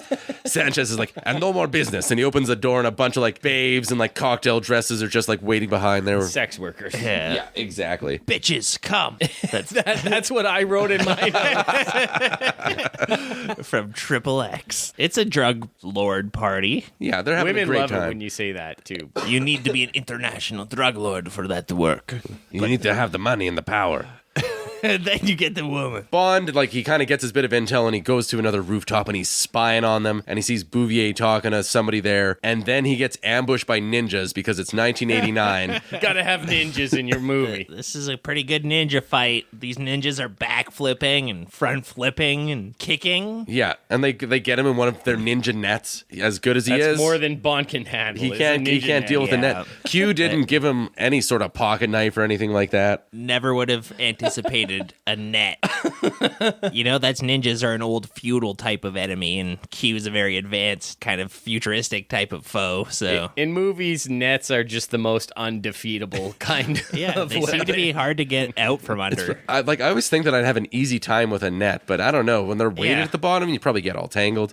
I feel like a thing of yarn would be harder to get out of because that tangles into knots around you and stuff. A net's just and if there's a cat around, forget about it. You're done. They're just gonna latch onto your face. Mitchell's half kitten, actually. This yarn, it's so compelling. Oh, and somebody left a half-open can of tuna fish. James Bond isn't Mitchell. He can't get out of the net, so he wakes up in Quang's office, and Shang Tsung is just pissed off because Bond blew up his spot. He's like, "We're Hong Kong narcotics, you bastard. We've been on the case for the last however long, They start getting shelled. Hector Lopez is the other guy, right? Because Sanchez has this El Presidente guy in his pocket. Yeah, that's Hector Lopez. Okay. Yeah, that's Sanchez's big government in. Yeah. Sanchez is fond of reminding him, you are only El Presidente for life. But that could be cut short at any time. So, yeah, it's like these two ninjas that were so badass a minute ago, and then one turns out to be a woman, of course, which I kind of saw coming, of course, always. And then she's crying and being like, "We're so fucked." And she gets totally lit up by these. So, can we just talk? Do you think that Hong Kong narcotics, they use ninjas for their field operatives? That's They must. Ninjas is a Japanese thing. Yeah, but not in 1989 to the American audience. You use the right tool for the job. Just because, I'm a tribal person, if I see a hammer, I'm going to use that tool. If I live in Hong Kong and I see a ninja, I'm going to use a ninja for my special police squad, even if it's not native to to Hong Kong. Hong Kong listeners chime in. Do you use ninjas? Mm-hmm. Are ninjas are they like your hammers? Do you use them for your nails and your... if you're building a deck, do you how many ninjas do you go through typically? Well, frankly, what I want to know is why aren't we using ninja in Canada for our police forces. Get some ninjas on there. While Bond is getting his ass chewed out by some other official, by Shang Tsung, it gets blown apart by tank fire. The building that they're in, the little shack that they're in, gets blown to smithereens. Sanchez and his guys come in. He's got all the military behind him. And Shang Tsung just bites down on a cyanide tablet and starts foaming at the mouth and dies. He's like, fuck you. You won't get anything out of me. Yeah, cyanide. And Sanchez is like, puta! Uses like another one of the 12 Spanish words I know. Yeah. Shoots him. Yeah, he's like, he screams puta while shooting him a couple times in the chest. And we're like, okay. This all works out really well for Bond because Sanchez finds Bond tied up in the basement here. And so it further ingratiates Bond to him because he suspects these guys were bad guys. And if they've got Bond tied up, then Bond must still be an even better best friend to me. Yeah, we're gonna be best friends. The enemy of my enemy is my friend type of thing. Exactly. So Bond wakes up and he's in some sort of palace. He's kind of like getting his bearings straight. There's this like fish dog statue just staring at him because when you're like a drug lord or a Bond villain or whatever, you need the eccentric statues in every corner of your house. That is a great comedy shot. True. Bond just wakes up and sees this statue, and it's like, Bond. Dun, dun, dun, dun. But there's a suit later. He just sits in ST with Sanchez, right? He's in Sanchez's lair, and basically he's like, oh, you did a good friend, hermano. He's like, where'd you come from? And Bond's like, I used to work for British intelligence. He's playing it mostly straight, where he's like, he is a former British intelligence agent who's gone rogue. So yeah, if they look him up, that's good. People can get into MI6's files. Yeah, and then he also said, I knew those Hong Kong narcs, which is not true. No. Once again, Bond just not being that good of an agent. He's also going to be dropping some hints to Sanchez that his buddy Milton Crest might be a traitor, like kind of stirring the pot that way and playing this. He's playing the long game. Yeah. Because he can't just off Sanchez. He's always well protected. At one point, he's just talking to Boob. He's like, he's behind 2 inches of bulletproof glass. At all times. After their little tea party, Bond... Basically, Sanchez is like, you can't leave, or you're like, stick around, go to the hotel, just don't leave the premises, like, keep close. So Bond immediately fucks off to go confront Bouvier about what she was talking about. Yep. Finds out that Sanchez is also involved in some arms deal. He's gonna get he's gonna get 4 Stinger missiles, and he's gonna sell them to the Contras because it's 1989 or 86 when this was written or whatever. Well, Mummy, if James Bond doesn't stop them from selling to the Contras, those are the same missiles the Mujahideen used to defeat the Russians in the... Yeah, is this film dedicated to the brave fighters of the Mujahideen? It's the brave Contra souls. A week ago, I told you that James Bond wouldn't thwart our international drug deal. It appears now that those words may have not been true. But in my heart, I know them still to be true. Bouvier, she somehow infiltrated Crest's boat. They all just let her on, basically. She's like, I'm the captain. And she's like, oh, you're the captain. Well, salute to you. I don't know. Yeah, like she just like walks on and then she's like an authoritative babe. So everybody's just like, okay. We got a boss lady. Yeah. Yeah, exactly. They're like, wait, you're the captain? And she's like, what, do you think a woman can't be the captain? Yeah, you're the captain. Quiet. And they're like, whatever you say, sir. Look at me. Ma'am. Whatever you say. My quarters at second deck, third room on the left. I ruined my pants. She goes to the helm and immediately locks it into overdrive, crashes it into the dock and flees. It's awesome. I love how kind of inconsequential it ends up being. Yeah. She's off like doing shit, but it doesn't really affect the plot at all. And then Sanchez walks up to like Milton Crest is like on the dock and he's like, you just can't stop fucking up. Hey, Crest, you crashed your boat now. That's about the extent of what crashing this boat has done. But I do love it when a boat crashes into a dock or a plane crashes into a hangar, just like a big thing crashing into the place where it's supposed to, moving where it's not supposed to, and just fucking shit up. It's wonderful in movies and in real life. One of my favorite kinds of disasters. Big things crashing into kind of smaller things. Comedy every time. I've always thought it was just so horrible that the Hindenburg didn't crash into a mooring pole. Instead, it just blew up in the air. Missed opportunity. Bouvier and 007, they're sneaking on Crest's boat, and they stashed the money in his safe. in his air tank. Quotations. That's the pod. Yeah. Bouvier and Bond, Bond kind of gets aboard the boat now. He's made a withdrawal from the bank before, so he took out his almost $5 million, and they take all this cash and they dump it in the airlock.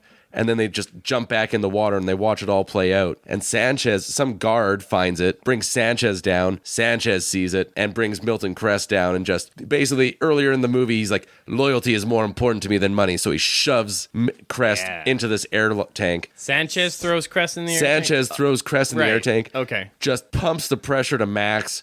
Crest is screaming, and then they cut the pressure valve. And his head gets all malformed and does starts stretching. Yeah, his head blows up, but it doesn't look as good at scanners. It's like if you filled a balloon with Jello and ketchup or something like that and just kind of drew a happy face on it. It looks very blew that up, but I appreciated the effort. Appreciate that we see a man's head explode. Yeah. That's a great thing to see. That's a great way for someone to die in a James Bond movie. Yeah, totally. I don't think that would happen. I don't think it happened even to those guys on the Titanic sub. I think their whole bodies imploded. But this guy's head explodes, and that's pretty good. It splatters all over the... I loved it. This was a real Weasley guy, too. It's Chekhov's AirPod. It had to happen to anybody. Yeah, this guy sucked. And so watching his head pop like a balloon was a great pleasure. It's pretty extreme for a Bond movie. It goes pretty hard. There's a lot of blood and guts in this movie. This is where Sanchez starts to get more interesting to me, though, as a villain. Because he's starting to get more unhinged. He's starting to turn on the guys in his organization. And then by the end, he's like a psycho wielding a machete. And I think he kind of gets his villain wings a little bit as things go along. He's kind of fun later on. I just love how Bond fucks up his whole day again and again and again. It's not till the end where he's really doing it, but he's kind of subtly doing it. If somebody just kind of sneaks into your house while you're gone to work and just moves all your shit an inch to the right, or again and again and again, and I also love just how readily Sanchez embraces Bond as a compadre kind of thing, because Bond doesn't really say much. Sanchez was kind of projecting throughout this whole situation. Bond will just be like, yes, that does sound interesting. And then he's like, that's why you're my best gringo. That happens in every time this storyline happens. In a Deep Cover, the head guy's always so willing to bring in this fresh newcomer right into the inner circle within 15 minutes of screen time or something like that. The undercover person is so cryptic that the boss is always like, this person knows how to not let their lips flap. This is a person I can use in my organization. You're gonna be my lieutenant now. That's probably how those freaky henchmen get onboarded. They just kind of show up, don't say much, they're vaguely interesting, and then they kind of they're reliable, and then Bond could have been the next Jaws or Mayday if he wanted to get involved with Sanchez. I mean, I feel like most of the henchmen are phoning it in any Bond movie. Oh, there's some really good heavies. There'd be the exceptional odd one. Yeah. But, like Odd Job. Or Dario in License to Kill. Is that his name? Benicio del Toro? Yeah. Nice. Dario. I didn't even catch that. It's a me, Dario. I'm gonna win. His big line in this movie. Okay. Bond is sleeping in Sanchez's place. Sanchez wakes him up and basically he's like, somebody searches Bond's clothes and is like, they're clean. Sanchez wakes Bond up, tosses him a couple wads of cash, and he's like, the information, gringo, you gave me, it was good. And they're just becoming better and better best buds. So Bond pulls back the covers to reveal that he's still wearing his dress pants. He pulled a fast one on Sanchez. He's always just playing it that close, razor-thin margins. He had his trousers on the whole time. Yeah. See, as somebody who sleeps in their trousers, I missed the finer nuance of the scene. I didn't realize it. Oh, Bond's so clever. You really sleep in your trousers? Well, I take the belt off. The belt goes around your neck. Dude, I didn't know you slept in your closet. I don't wear a belt. Oh, dude, that's a sweet headband. Thanks. I put it around my neck and hang myself and jerk off with. It gives you a rush. Yeah, Bond, he kind of fucks off immediately, and Lupez comes in and she's like, can't we get together? I know it'll be safe with you, and statistically speaking, this is not true. So now she's laying it on harsh. There's a love triangle forming now because Bouvier's jealous of Lupe, and everybody wants to fuck Bond. And if they just wait, he'll get around to all of them. Exactly, but there's jealousies, Yeah, Bouvier, she's kind of being filled in by Q, and Bond will check into the hotel off and on throughout this whole thing and getting all heated about it and worried about it. Now we're getting ready for the big showdown. So today's the day Sanchez is gonna show the rest of his evil drug dealer friends and James Bond his big drug making lab. He's doing the big tour. We do get Q on the side of the road pushing a corn broom around, and there's a camera in the broom, and he's like, look, the baddies are riding up to the lab. It's great. I love how Q's just hanging around this whole time. He's like, he never got to be a field agent, so he's just happy to be out there getting like a whiff of the action James Bond's getting. Oh, Bond, if you could send a whiff of that pussy my way, too, that would be fantastic. I understand if you can't. But... Will you let me smell your fingers again tonight, 007?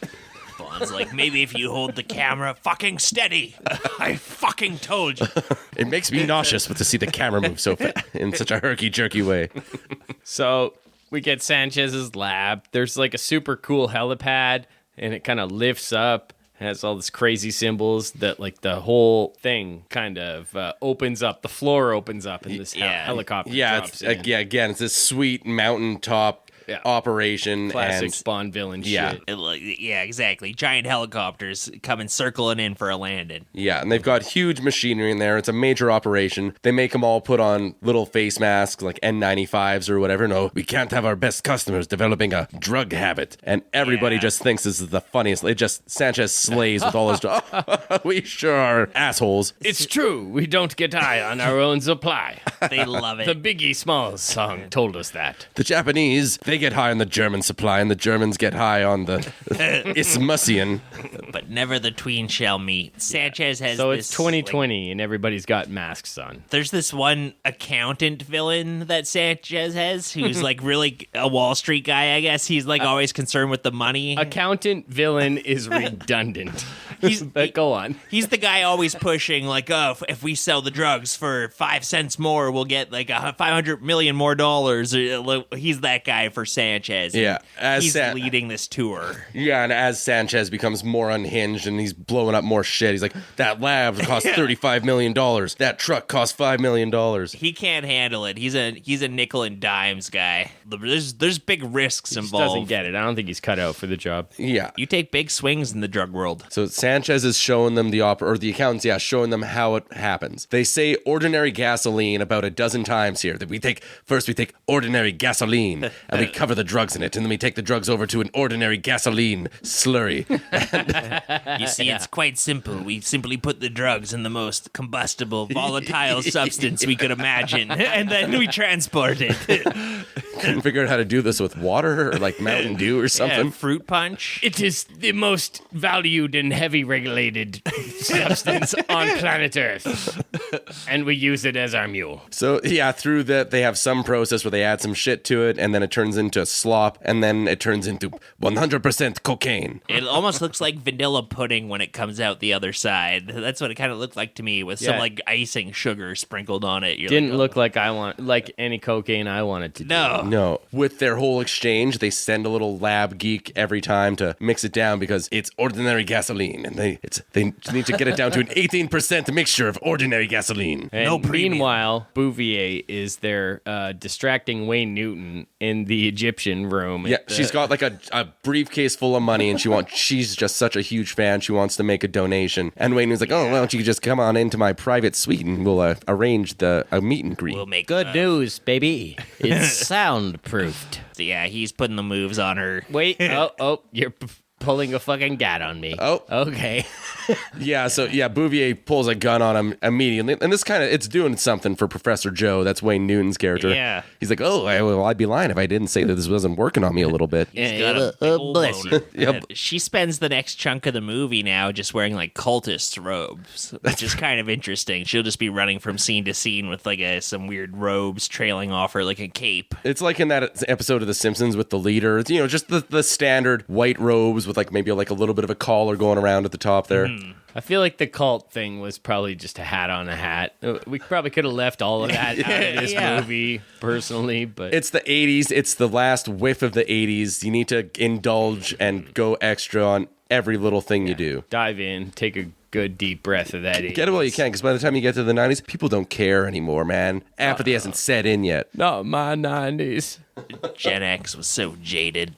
We don't have cults in the 1990s. We all smoke marijuana and we're all happy about it. Bond is getting the tour, and Dario's, he recognizes him a little bit, and so he's kind of acting real suspicious. Every time they show Bond, they just show Benicio del Toro in the background there, just kind of like sidestepping a little bit and just getting a little more in frame and a little closer. Yeah, the way this whole movie is played out, there's like a strange who knows Bond's lying and who doesn't, because Dario and Bond have fought before, so Dario knows that Bond is still a good guy, but meanwhile Sanchez thinks Bond's his best butt buddy. Yeah. All the worlds are colliding. Things are about to come to a head. And the man of the hour shows up. Sanchez breezes in just to be like, again, gentlemen, we're going to be so rich. We're going to be so evil. You like cocaine? And he's like, let me show. And he lights something on fire anyway. By the way, your Spanish accent is more than Robert Davi's. Yeah. Robert Davi's not doing much. I'm kind of taking it for a walk a little bit. But as a Bond villain should. As a Bond villain should, in a room filled with ordinary gasoline and drugs, he has like an open, uncontrolled flame, and Bond just like kicks the table over and everything starts blowing up. Yeah, he headbutts Benicio del Toro, firebombs a table, and yeah, the jig is up for Bond. He's basically revealed his cards at this point. And everybody's losing their shit because everything... The entire plant is made of gasoline. Oh my God, it's like pretty burning. much. It's almost like this was a bad plan. I don't understand how the ordinary gasoline could get out of control like this. That's how Robert Davi got his scars. Want to know how I got these scars? This is like some sort of weird time loop prequel Sanchez movie. He was in my gasoline factory. So while all this is going on, Bond, he gets the Dario and a couple other henchmen grab him, and Sanchez like, put them on the conveyor belt. Let's get out of here. And that's how they're just going to leave him on a conveyor belt filled with drugs. And that's a great thing to do with James Bond. I love to see him on a conveyor belt. Just leave him on the conveyor belt. That'll take fine. care of it. Yeah. And he's like, when you're up to your knees, you kiss my ass to kill you. And then Bond's like, well, what about the stingers? And that's when they stop the conveyor belt. What do you know about the stingers? He said the magic words that would make Sanchez not feed him into this crushing machine. Stinger missiles. It doesn't matter. Yeah, they just started again. As it turns out. yeah, Sanchez doesn't give a shit. Yeah, He's the place is going to blow sky high. Anyway. Yeah, they got like 5 seconds to get out of there or whatever. Sanchez is gone, and Dario wants to watch Bond die. He's going to stay behind and make sure that the job that extra evil. Well, he's got a good head about him. He wants to finish the job because you don't just leave James Bond. He's got a bone. They should have shot him like 1,000 Bam, times. shoot him in the fucking head. Cut his throat. He's right there.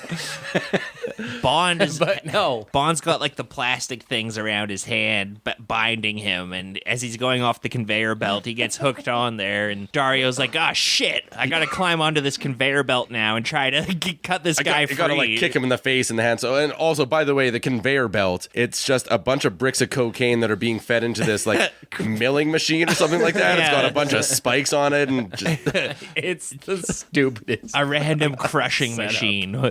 Why are they crushing all the drugs in there? I don't know. You gotta mix it with gasoline or something. Oh, yeah. it's the pre-gasoline crush chamber. That's right.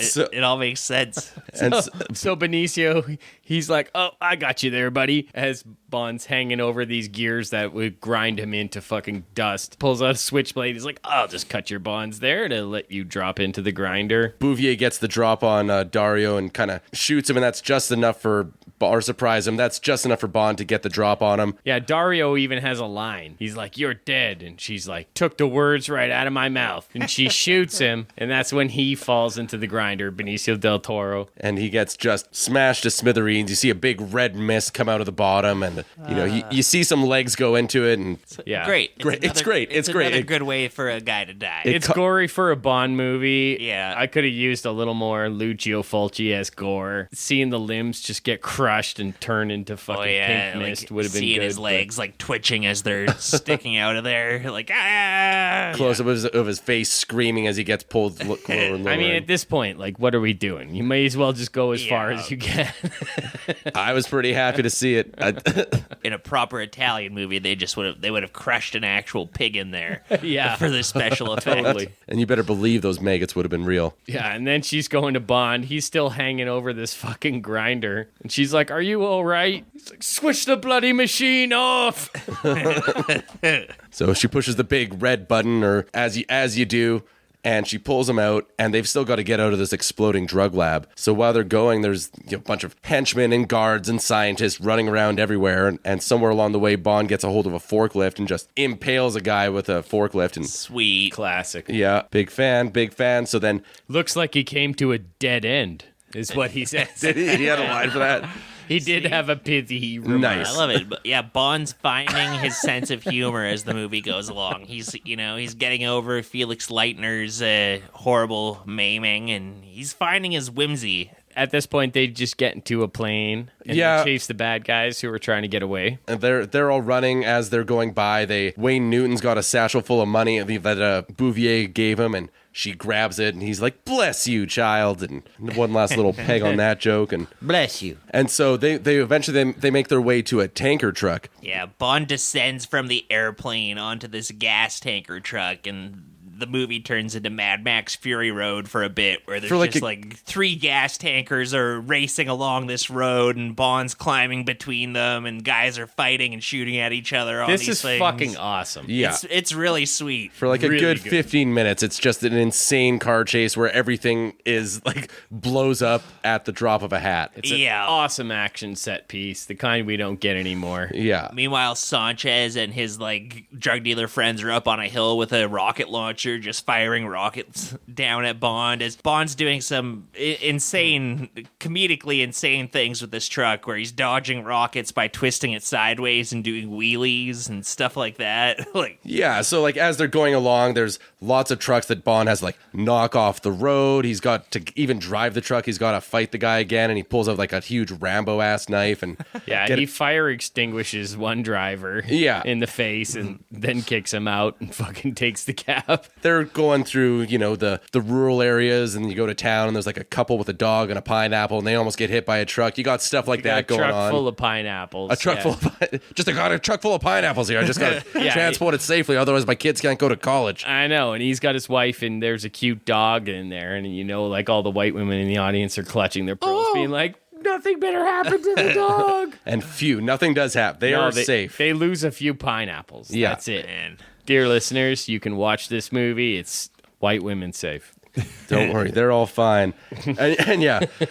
And yeah, as Mitch said, like people get RPGs. At one point, they shoot one at his truck, and he kind of, I don't know if is it a wheelie, or what do you call when you drive on the side tires? He's got one side of the semi truck in the air, and the other side is whatever you would call that, to dodge the missile. If you've seen a James Bond montage of awesome stunts or cool things that they've done in the action sequence, this makes it every time. It's an absurd vehicle stunt, but like it's real. Yeah. And they did it, and it's fucking awesome. And he does other weird stuff with this truck too. Like he does pop a wheelie at one point. Wheelies around. Yeah. But it drives up on that. Yeah. Sanchez is losing his mind. He's starting to blow up more shit. The accountant's like, "Well, there's a truck. There's another $5 million.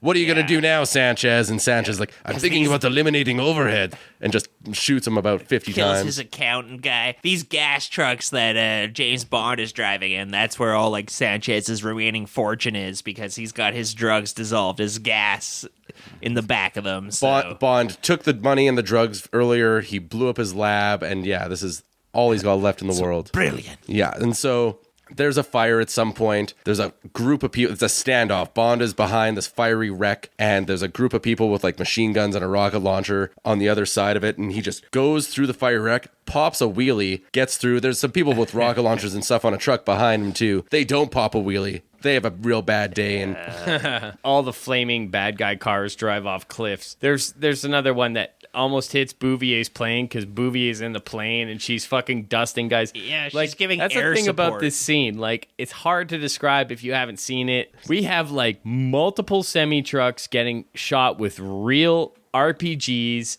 and a plane a couple of fucking feet overhead of all of these things. There's no CGI. This is a real fucking action scene. It's an insane shot. Crazy. I'm sure they more or less probably filled these trucks with gas, or they're gigantic explosions when they go up. It ends up with insane. Bond is on the gas tanker that Sanchez is in, and this tanker just goes off the road and flips a bunch of times and tosses Bond and Sanchez. Sanchez looks like he's broken on some rocks. Bond looks like he's broken on the ground, and now there's just gasoline pouring everywhere. So it's kind of like in Zoolander when all the models are having a gas fight. Now there's just gas soaking Bond and You're Sanchez. Just waiting for the ignition. It's something bad's gonna happen here. And we can't stress enough that all of this gas is just laced with coke. It's just it's drug fueled gas. It's everyone's got to be high out of their mind. It's the perfect metaphor for the 80s. Yeah. Sanchez Let it burn, baby. He's got his machete now, Sanchez, and he's going after Bond, and he's like, "You could have had everything, Bond. You could have had it all. You were my best gringo. You were my Hermano gringo. Why would you do this? He could have had all the chicas."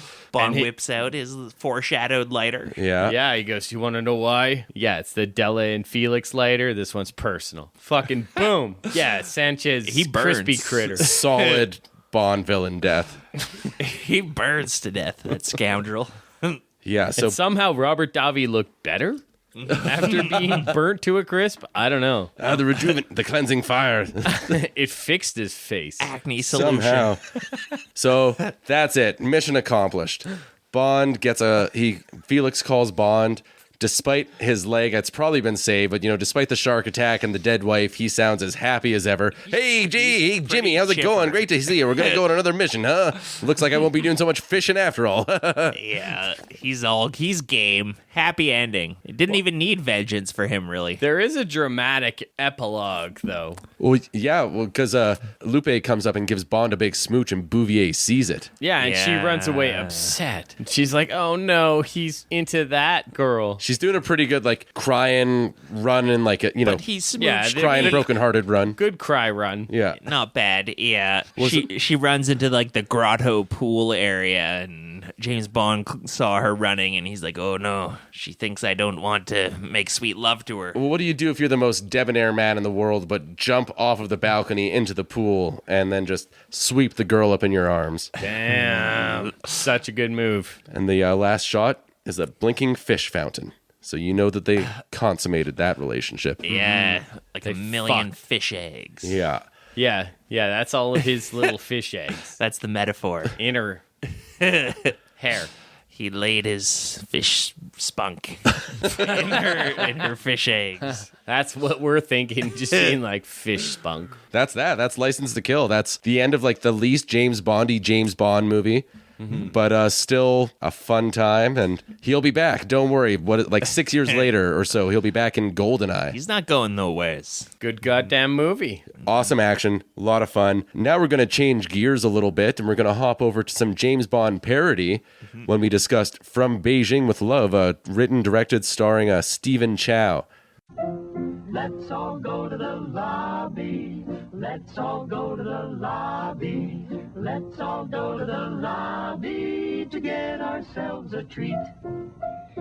Welcome back, listeners. We were just talking James Bond, and now we're going to take a little spin to James Bond parodies. We're going to chow down with a Stephen Chow picture, From Beijing With Love from 1995. Directed by Stephen Chow and Lee Lik-chi. One of Stephen Chow's first movies. I think it's his first feature length. For the uninitiated listeners, you may know Stephen Chow from Kung Fu Hustle, which was kind of a big hit on this side of the pond. He did Shaolin Soccer as well. Yep. This one, I guess, predates all those. This is from 1994. Oh, 94. Beijing With Love. Mm-hmm. It's got some of his hallmark comedy beats in it. He's also the star in it. This guy knows physical comedy. It's kind of hard to make an analog for Western audiences about what Stephen Chow is. When I first saw him, it was Shaolin Soccer. I don't know when that came out, 2001. I was in high school and I downloaded it, and people were like, he's like the Jim Carrey of Hong Kong. And I'm like, okay. But he directs it, and yeah, his style is very Looney Tunes. He has a lot of cooking in his movies, a lot of really over-the-top physical stunts and crazy cartoonish kind of action. A lot of prop slapstick comedy. And In a way, this movie is almost like a Zucker Brothers movie. There's a lot of like crazy mile-a-minute visual gags. Like every second of every frame is filled with a gag almost. It's gag, gag, gag. It's nonstop. It reminded me a lot of even a Martin and Lewis or like a slapstick duo like that. There's a lot of that DNA in the mix here. Some Chaplin, I'm sure Stephen Chow would say he's like a fan of Chaplin or whatever. Yeah, he's a big guy for me as far as filmmakers go. Like, this is one of those original guys that I got into who was like a little bit off the beaten path, and I was really excited to talk about and share with my friends, and like made me interested in film. Like, I'm a big fucking fan of Stephen Chow. Luke's our resident chowderhead. Yeah. We've got our Bond man, our Bond agent. Is that Yeah, whoopsie doopsie. Hey. So like Stephen Chow works to this day, and he worked out of Hong Kong. He's from Hong Kong, and a lot of his later work came out after the handover from the British to China. One thing that's interesting about this movie is, as opposed to Chow's more present day films that are kind of in the camp of Chinese propaganda, like most of China's great filmmakers since then have been, this movie is definitely anti-China propaganda. Yeah, like the Chinese military are the baddies in this one. And like another thing to put this film into context is it's coming at the tail end of the Hong Kong new wave of cinema, where we had people like Wong Kar-wai making movies that were acclaimed all across the world. And Hong Kong had this booming film industry. Jackie Chan and all of these superstars came out of there. Now this movie references Jurassic Park. This is when they started really getting Western movies in that are hits. The Hong Kong film industry kind of started falling apart, and it became more of China, and China started having its own film industry. Started flexing its muscles. Yeah, the big Hong Kong filmmakers were starting to fall off the map a little bit. This is a really weird movie because it feels like a Hong Kong action movie in that there's like lots of squibs and action and blood. It's a funny it's done in a funny slapstick way, and that kind of humor, it really worked for me, just watching her like shoot herself in the shoulders and blood splatting everywhere. It's like if Naked Gun was a bloody massacre for like a quarter of the movie. Yeah. There's a lot of blood and mayhem and destruction that goes on in this movie. Yeah. Like, you've Definitely. seen The Killer, you've seen Hard Boiled. This is the comedy version. Yeah. John Woo would be another great example of those Hong Kong filmmakers. Handover happened, and then he kind of went to America and just didn't find the same success there. Tried his thing over there, didn't work quite as well. Although it yielded some fun results too. The fuck are all these doves doing on my screen? Take his face off. So the movie opens on a military base. Before that, the movie opens with a big legal disclaimer saying, like, we have nothing to do with James Bond or the James Bond properties or anything. Don't send your broccoli henchmen to our houses. Yeah. We want our kids back, please. It's literally just being like, broccoli family, please don't sue us. It is straight ripping music from James Bond, all the visuals from James Bond. A lot of the motifs. They even have the name 007. Didn't you say that the name of this movie was the domestically produced James Bond in that's China? Right. So they knew what they were doing, and they were really kind of begging forgiveness instead of asking permission here. Yeah, they didn't get sued miraculously. It's opening on a military base. There's a bunch of business going on here. People are running around doing their military things, and this trucker comes in with a sea can, and everybody's making way for it, and goes all the way into the receiving bay. They open it up. Pigeons fly out everywhere. It's completely empty except for these pigeons. It turns out that somebody pulled the greatest heist of their time, and a dinosaur skull has been stolen. And they kind of pull back, and you see this like headless dinosaur skeleton. It's a surprisingly funny gag. Yeah. Just be like, where's the dinosaur skull? Yeah, it's a big deal. I don't really understand what's so important about it, but it's like a cultural artifact. It's an item of importance, and they want it for the national good or something like that. It's a big deal anyways. It's 1994, and people were dinosaur crazy because of a certain Steven Spielberg movie that came out a year before. Schindler's List. This is kind of what got Nick Cage in trouble, wasn't it? He bought a dinosaur head, and then it turned out it was a cultural artifact from some country that he bought it from, and he had to return it and give a big apology or something. I'm so sorry. I hired them to steal the dinosaur head. I didn't know that it was a dinosaur head. I thought it was one of the other skulls I have in my collection. One loses track. Makes you wonder just how many different random skulls celebrities have. Quite a few, I would imagine. If I had that kind of money, I mean, I'd have some interesting ones. Yeah. At least to drink out of. My living room would be like the ship in Predator 2, just like random skulls adorning the walls everywhere. It's not a scotch if I'm not drinking it out of Jack Lemon's skull. Ooh, that's a nice vintage single malt you got there. This is all going on, and people are going about their business. We find out this dinosaur, it's missing its head, and this just leads to an insane shootout. Yeah, no, we cut to another truck offloading somewhere else, and a forklift unloads this giant dinosaur skull out of its ocular cavity. Pops a handgun. Cue the Bond theme music. They just straight ripped it off from the James Bond movies. And this guy's fucking blasting guys like crazy. He kills all the henchmen until this big guy comes out in like an armored RoboCop type suit. He's like an Ed 209 type suit. He's gigantic and metal and nothing. He's completely bulletproof. Sort of an Iron Man type exoskeleton thing. Yeah, kind of like the one he wore when he escaped from the cave. Yeah. Bit bulkier than the sleeker Mark 6 or whatever he makes it up to in those movies. Gray. He shrugs off all the Walther PPK shots. You can't kill me with that toy gun, he says. And he's got like a HUD, like a heads-up display, where he can see through walls. And we find out this is 002, or he pulls out this big golden gun, and he loads up these bullets into it, and it shoots right through a bunch of steel beams and shipping containers and gets this guy and just fucking blows him to smithereens. It's like an unstoppable gun. Yeah, it shot through like 20 walls and huge blood. You know, lots of blood up top, and I'm in for it. This golden gun is going to be like the red herring that the spy characters are going to be chasing throughout the movie. He's always looking for who's got the golden gun. Where's the man with the golden gun gone? It's a weapon of mass destruction. That's our big bad. Yeah. It's the man with the golden gun, which they literally just call the man with the golden gun. Yeah. Might sound familiar. They're not concerned at all. It's very blatant. After all this happens, we get our opening song, right? Very much like a James Bond song. It's just like a bunch of ladies dancing around, doing silhouettes dancing and all that kind of thing. Doing kicks, doing Oversized punches. guns. They got guns. Big guns. The man dancing with the woman.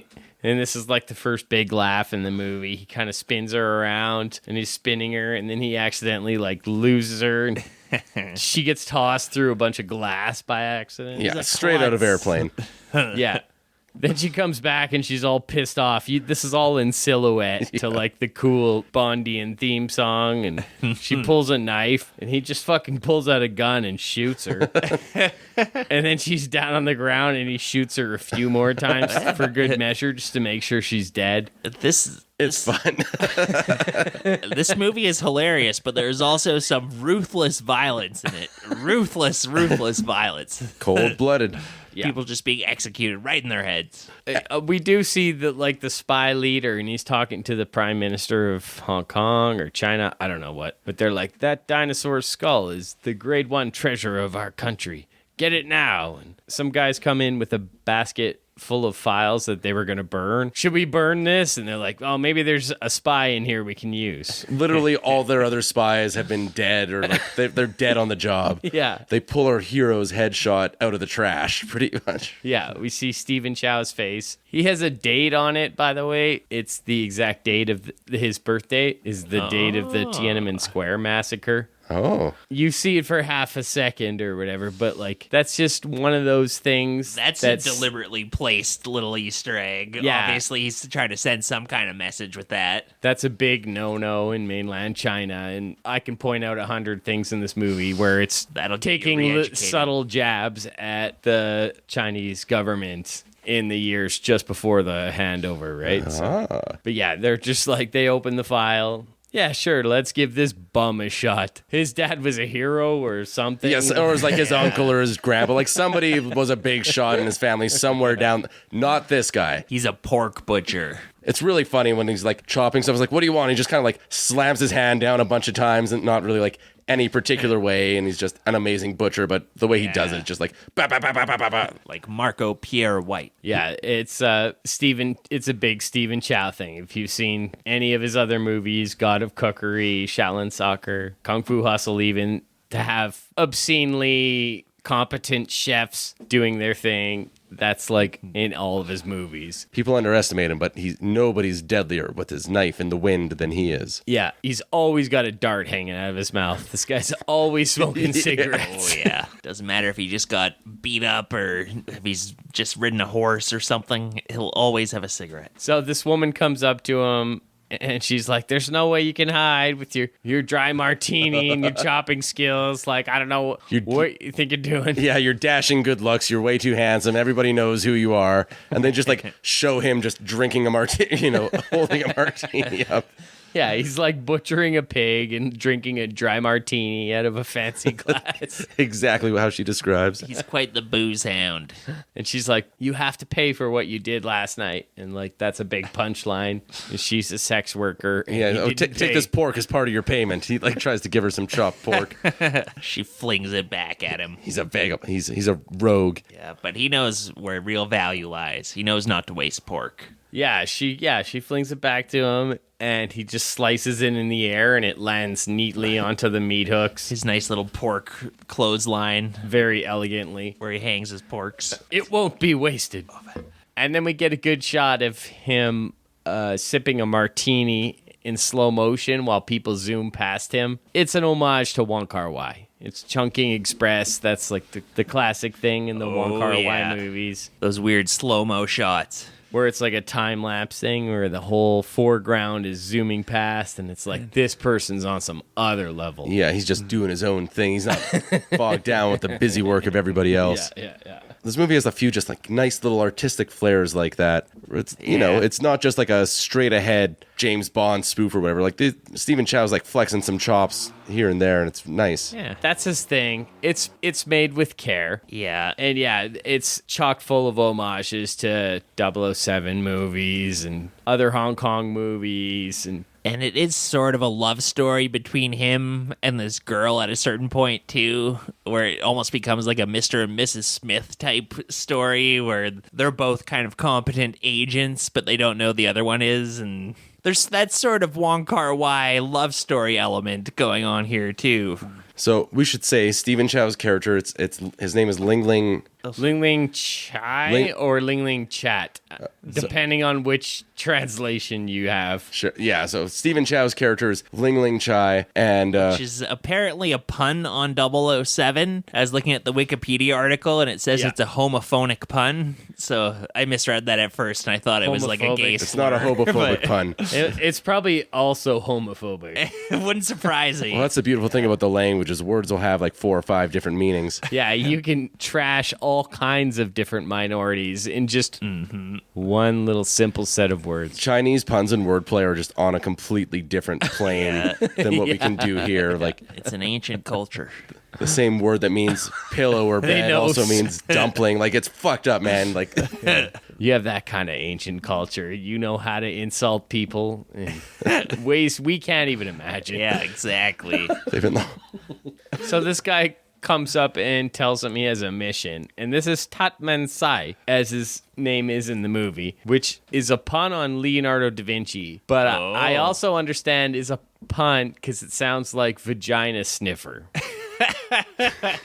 See, these are jokes that you just would not get. This is like Dragon Ball level shit. If you don't speak like Cantonese and Mandarin. But that's pretty on brand for a James Bond spoof. Like, Octopussy or Pussy Galore, or, I'm just amazed that such a pun could be derived between Leonardo da Vinci's name and Dirty Vagina Sniffer or whatever.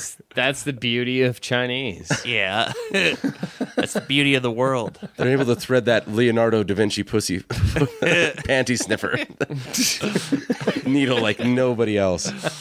That's a tight one. I'll just say that's La Karying, and he's a famous Chinese opera singer or Hong Kong opera singer. Okay. Oh, yeah. So, like, as you guys know, like with the Hong Kong movies, most of these guys came up with like the Hong Kong opera or Peking opera, where they were just like trained from children to be, you know, it's like vaudeville. It's like you had to be good at stunts, dancing, singing, acting, all of that stuff. Like Jackie Chan, Sammo Hung, all those guys came up from that. It's not old big ladies singing. It's a much more of like a circus performance almost. And a lot more physical and fighting. It looks like a martial arts movie watching some of these performances. Yeah, because those people were trained since they were children to be the best in the world. And they were. And I feel like people like might look at a Hong Kong movie at a glance if they're not initiated with it and be like, oh, this maybe is cheap or it's crappy. It's like, no, dude, these performers are on another level. The skill craft that goes into every little thing is just, they're doing all the shit too. Like, as anybody who's seen knows, the stunts in Hong Kong action movies are unparalleled. Like, people are like risking life and limb on a regular basis. 100%. It literally might have been the peak. Like, it might have been all downhill from this time period for action. Like, not just action even, but like, I mean, they made great drama films too and romantic films. But I mean, action-wise, I mean, forget it. It's not even close. Like, I just watched The Fall Guy last week, the Ryan Gosling film, and it's all about stuntmen, and I'm like, this is something about this just bums me out, or it doesn't thrill me. And like, I know it's full of stunts, but like, it's nothing like the stunts of seeing Jackie Chan's team fall out of a second-story bus.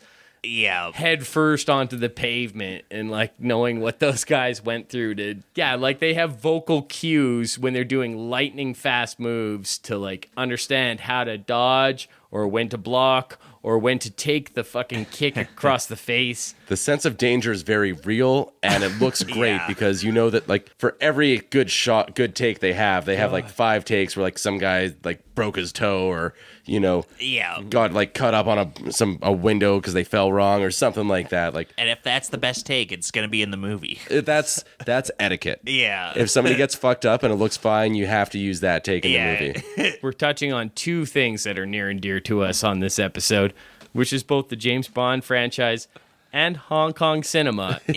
Stephen, so Ling Ling gets word he's being called back to head base or whatever the branch of government or military or whatever. He's going to see his old boss, and he hasn't heard from him in like 10 years. He's surprised that he's getting called back. He's all like, oh, I thought you forgot about me. And, you know, I thought I was all washed up. And they have a line where it's like, even a piece of toilet paper is useful to us. Like, they're like, you're a fucking asswipe. You don't care about you, but you're literally the only person we have left. And so they're laying it all down. He's got to go and find out what happened to this dinosaur skull. So here's where we meet Mancy, this movie's Q. This is a great recurring gag throughout the movie where he just keeps getting more and more gadgets.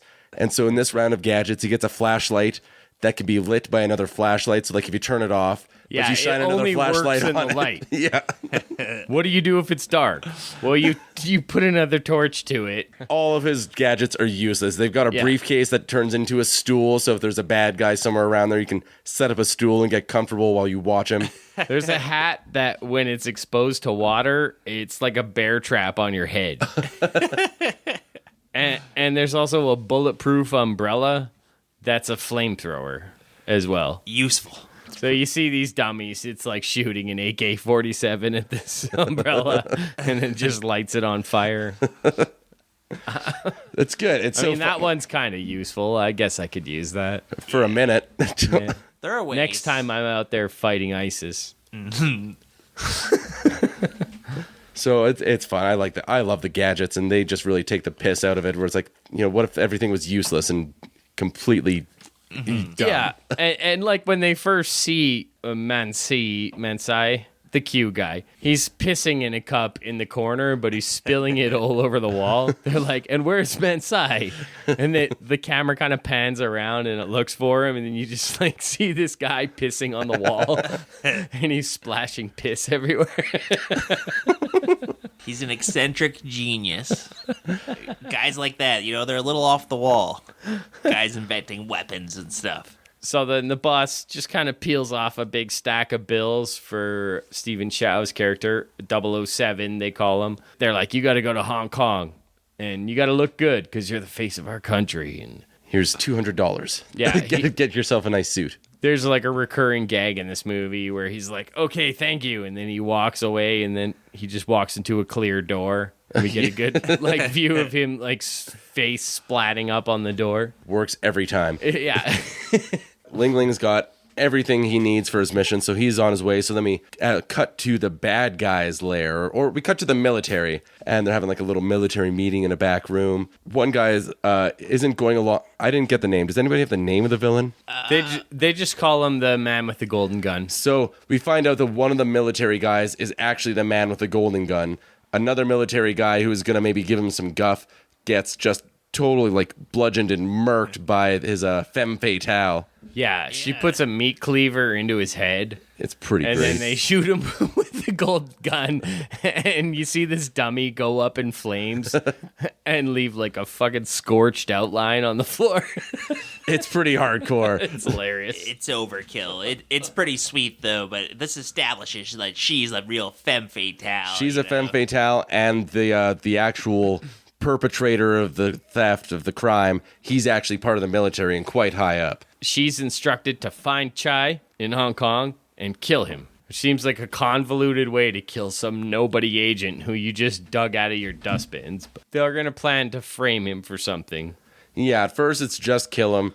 And so he goes... like a Bond movie, none of the plot really matters. Yeah, it's really just an excuse to get from one set piece to the other and have some fun action. Exactly. He gets a little like comedy piece here where you see him getting all ready and becoming a nice 00 agent. He's blow drying his hair and getting all purdied up, and he goes to this fancy hotel, this sexy hotel filled with all kinds of sexy ladies. Dude, everybody here looks awesome. They got babes, they got guys in suits, and he goes up to the maitre d' to go into his room, and he's like, sorry, sir, I can't find your reservation. Sorry.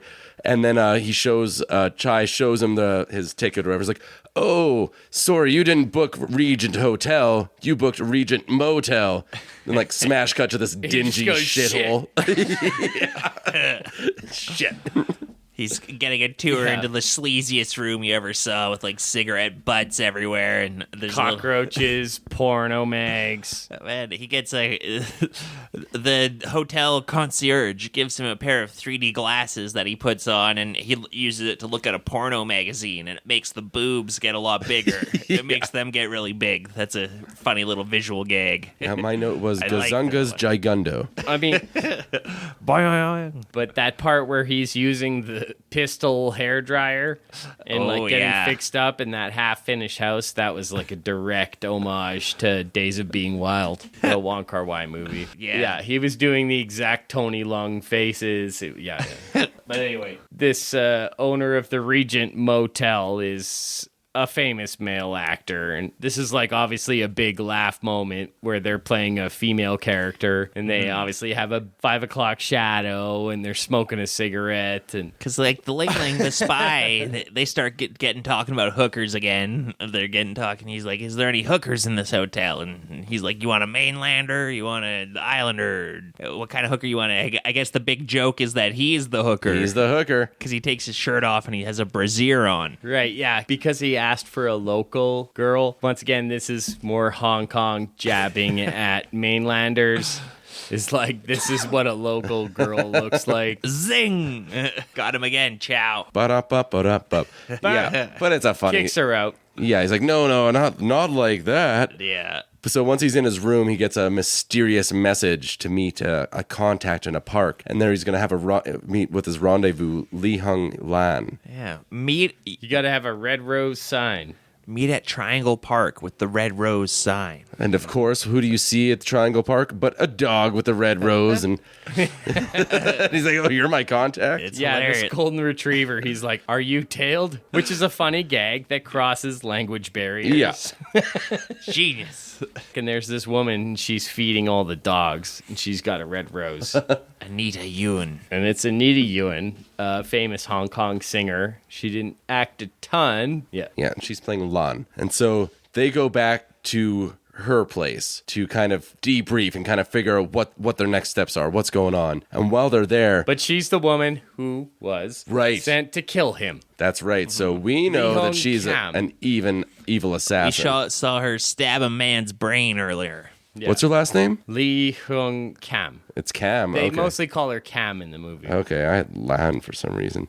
I had a hard time actually finding names for this because they've kind of... It's not translated super well. And it's different on like Chinese Wikipedia characters. than it is on IMDb, than it is on Letterboxd. They're all, on Letterboxd, I think they're just straight up Chinese characters. Yeah, same one with place I checked, it was just... Yeah, so he goes to Cam's place. You know, they're kind of talking, and he thinks this is his contact, and he doesn't realize that she's going to kill him, or has to kill him. And he sees a cigarette butt on the floor. Of course, this is the guy who's smoking at all moments in the movie. He's always smoking, and that's a hilarious joke, apparently. And he goes, "Do you smoke?" And she's like, "No, why?" And then he just like loses it. He's like, "Come out, whoever's in the closet." He runs up to the wardrobe and just like makes a big scene and kicks it, and he gets his legs stuck in there, and he's just a total buffoon. Yeah, total goof. And then it turns out he's hoisted by his own petard. It was his own cigarette butt that kind of set him off and thought there was an intruder in the house.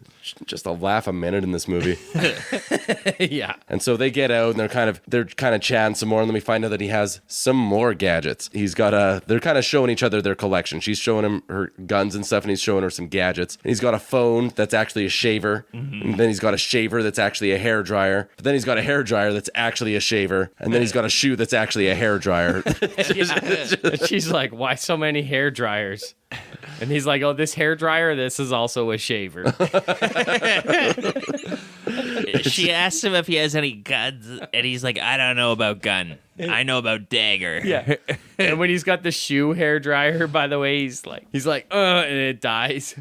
And then he's like, "Do you have any batteries?" It's nonstop. But then, we find out that he's studied the blade. Yeah. And so he's going to give her a bit of a display here. And he pulls out his dagger and she thinks that he's going to throw it at like the TV or something like There's that. a Mickey Mouse plush sitting on top of the TV, which is, I think, from Wong Kar-wai's Days of Being Wild. That's a direct homage to another Wong Kar-wai movie. Who, for our uninitiated listeners, is like the most revered Hong Kong filmmaker of the time. Yeah, he makes beautiful, touching films. Yeah. So he's setting up to do the shot to throw his dagger at this plushy toy to show her how good he is, and he misses by a mile. The knife gets stuck in the wall, like way, 10 feet in the air, in the middle of the wall, in the middle of nowhere. And so he looks like a fool. And then she opens up this case, and she's got it all full of guns. And she's showing him this silenced Walther PPK. They got all kinds of things in there. They got looks like a Steyr-AUG. They call it a UFO rifle. They've got a giant fuck off dirty hairy Magnum cannon in there. Hell yeah. Yeah, and the classic like James Bond PPK, the cute little thing with a little silencer you can screw onto the front of it. Yeah, she's like, "Look, you put the silencer on and nobody will hear you kill your target." And he's like looking right down the barrel. And she's got it pointed right at his face, loaded, and she's supposed to kill this guy. She's got an itchy trigger finger. Yeah. He unscrews the silencer and he's like, "That's a cool silencer. I wonder if it'll fit on my gun." And he screws it onto his gun. His gun is like a special gun that shoots backwards only. Well, nobody knows that yet. So they put the silencer on, and then he gets distracted by he goes up to the window. This is a clip that I was familiar with before I saw the movie. I've seen it a bunch. He goes up and he's like looking out the window, and she sneaks up right behind him, and she puts the gun to his head. And she pulls the trigger, and then she gets shot in the arm. And he's like, "Well, what are you doing?" He's like, "It accidentally went off." He's like, "Well, it shoots backwards first, or it shoots backwards." And so then he that's the gun that shoots backwards. It's the gun that shoots backwards. And so then he kind of gets distracted again. She tries to shoot him again. She turns it around. The gun to herself and points it at him while he's looking away, closing the window. And she shoots herself in the other arm. And he's like, "Oh, what are you doing?" He's like, "Oh, it just went off." It's it shoots, after it shoots backwards, that's the gun that shoots forwards. So she's just like... He kind of chastises her. He's like, "You never should try a gun if you're not familiar with. Never test a gun." Yeah. And it's so funny. She's just got blood, coming out of both of her arms, and she can't lift her arms up, and she's just, so pissed off about it. She... goes to the bathroom to excuse herself and put a Band-Aid on or something like that. Yeah, we get the theme really kicking in earnest in this movie. we mentioned earlier, it's a ripoff of the James Bond theme, but it's also, if you listen to it as well, it's a complete ripoff of Ennio Morricone's Untouchables theme. It's like the two combined. It's not just ripping off one, it's ripping off Double two very notable themes. If we rip off two of them, maybe we'll get some crossed wires and we'll get out scot-free. You know what? I heads are think it's better cool than one. that there were Hong Kong filmmakers at the time being like, hey, we love James Bond, we love these themes, we love Ennio Morricone. Man, we think Brian De Palma is really cool. Let's mash them We up. think Wong Kar-wai is really cool, and they're mashing all of that stuff up, and they're making something else. Yeah. So she retreats to the bathroom, and this is the first time we see the video call, and it's in the toilet seat. It's a toilet phone. So you got to get on your knees and like sit down right in front of it and talk on it. And You just got to sit down and worship the porcelain god like we all did. yeah. And so she talks to her boss, the man with the golden gun. And he's like, what's all that blood? She's like, oh, I've brushed my teeth. This blood is from my gum. He's like, what kind of toothbrush are you using? A broom? Was Q in there? And he tells her to kill Chai in Lai Yuai's home. Yeah, so they want to set this other guy up in the military, I think, to be framed. Or they want to basically frame him for the murder of Chai. And so now she just can't go blow him away like she was planning to. She's got to put up with this guy that she finds insufferable. She can't stand him because he's just pisses her off all the time and he's just such an oaf. It's kind of funny when she's talking to this guy because it's the guy with the golden gun is the guy she's talking to. And when he's being a bad guy, he's like lit like a bad guy. All of it's like really dark. And then right away, Chai comes in and he's like, oh, hi. And he's like, oh, hi. And then he's like lit like a good guy. And Oh, Chai, it's you. hello. Well, see you later. And then to end the call, she has to flush the toilet. It's funny. And so he's going, what are you doing in here? And she's like, oh, I was just testing the gun. And he's like, don't test the gun alone. And she's like, I'll do what I want. And she fires it at the ceiling. And then the chandelier comes down and just drops on her fucking head. Yeah. Smash cut to them having dinner in this food court somewhere. And she's got just like a little Band-Aid on her forehead after getting smoked in the face with the chandelier. Yeah, he's like, I told you not to test strange guns. Why don't we just enjoy this dinner? So Anita Yun, she was a beauty queen. Like, she was Miss Hong Kong, widely considered at the time to be one of the most beautiful women in the world. She is making an absolute fool of herself in this movie, and it really does add to the comedy. Yeah. Yeah. If there's a pie, it's going to get thrown in her face. If there's, something to trip over, she's going to be the one to trip on it. Like, She's going to shoot herself in the shoulders. You name it. now they're having a little lunch or something like that and trying to figure out what their next steps are. For some reason, Chai just spits spits over and he like spits on this other guy having lunch with a table with a couple buddies. He's right just next to horking her. lugs. He's horking lugs in the restaurant over his shoulder, not looking where they're going. Well, he's talking to, the way it starts is he's talking to the waiter, which apparently this is one of the most like often quoted scenes in like Chinese comedy, like Anchorman, for instance. For us, we'd say I love lamp or whatever. Okay. He's like, well, you're famous for your stinky tofu, but are you famous for anything tasty? And the waiter's like, yeah, the stinky tofu's tasty. And he's like, well, I guess I'll have the deep fried stinky tofu, which is actually a Taiwanese dish.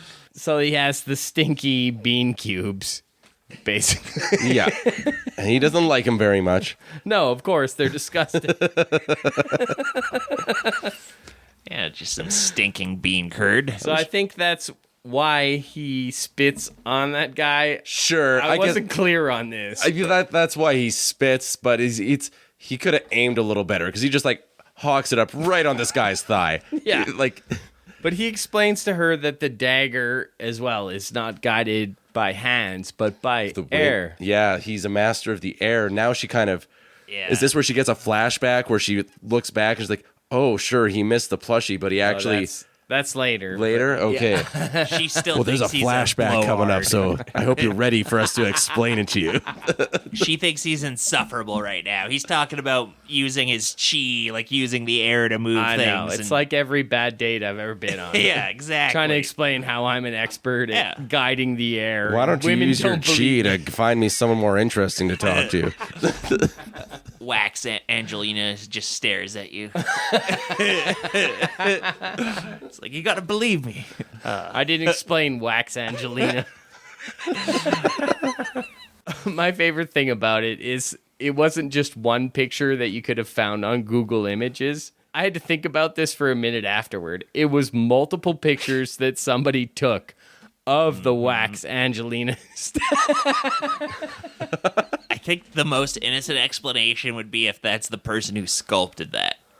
Anything other than that is a little sinister. I don't know what the Wax Angelina is. Oh, it was in the chat. I posted it earlier. It was okay. So it was on Tinder, and it was a picture, clearly, of a wax figure of Angelina Jolie. And I'm like, okay. And then I hit the next one, and it's a different picture of that same one.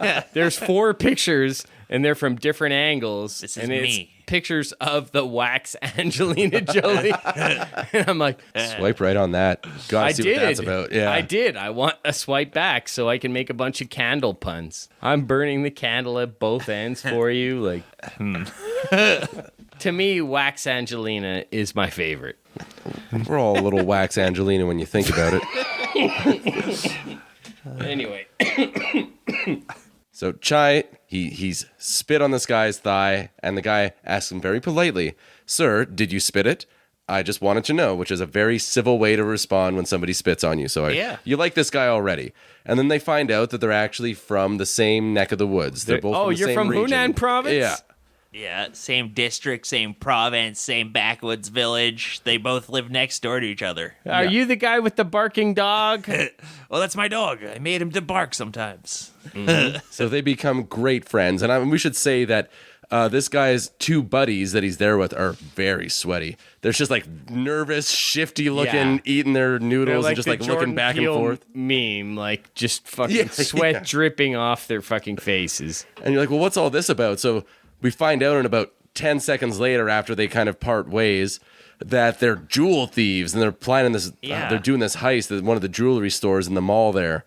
This is just a bizarre development, right? This is just a random encounter. The spy is now...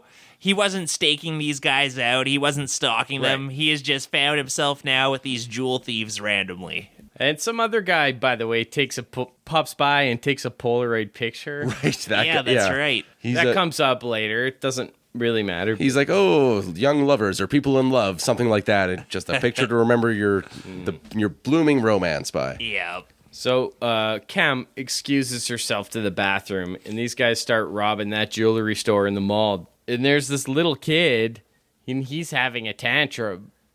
He wants some ice cream. He wants his dad to go buy him some ice cream or a toy or something. And so his dad leaves to go do that. The jewelry store thieves, after they're kind of done robbing, one of the guys, he shoots one of the clerks in the jewelry store. He escalates it. And so they're going, and then they take this kid hostage. We get some real reactions, too, from the jewelry store clerks. The other ones, they're like, oh. Yeah. All of a sudden, this is like dragged across concrete. Just a brutal, graphic bank robbery scene. It's turned into heat. It's like the reference shootout. there, Mitch, but I 100% know what you're talking about. The audience at large, maybe not. But all of a sudden, this is a hard-boiled crime film. Yeah, it gets ugly.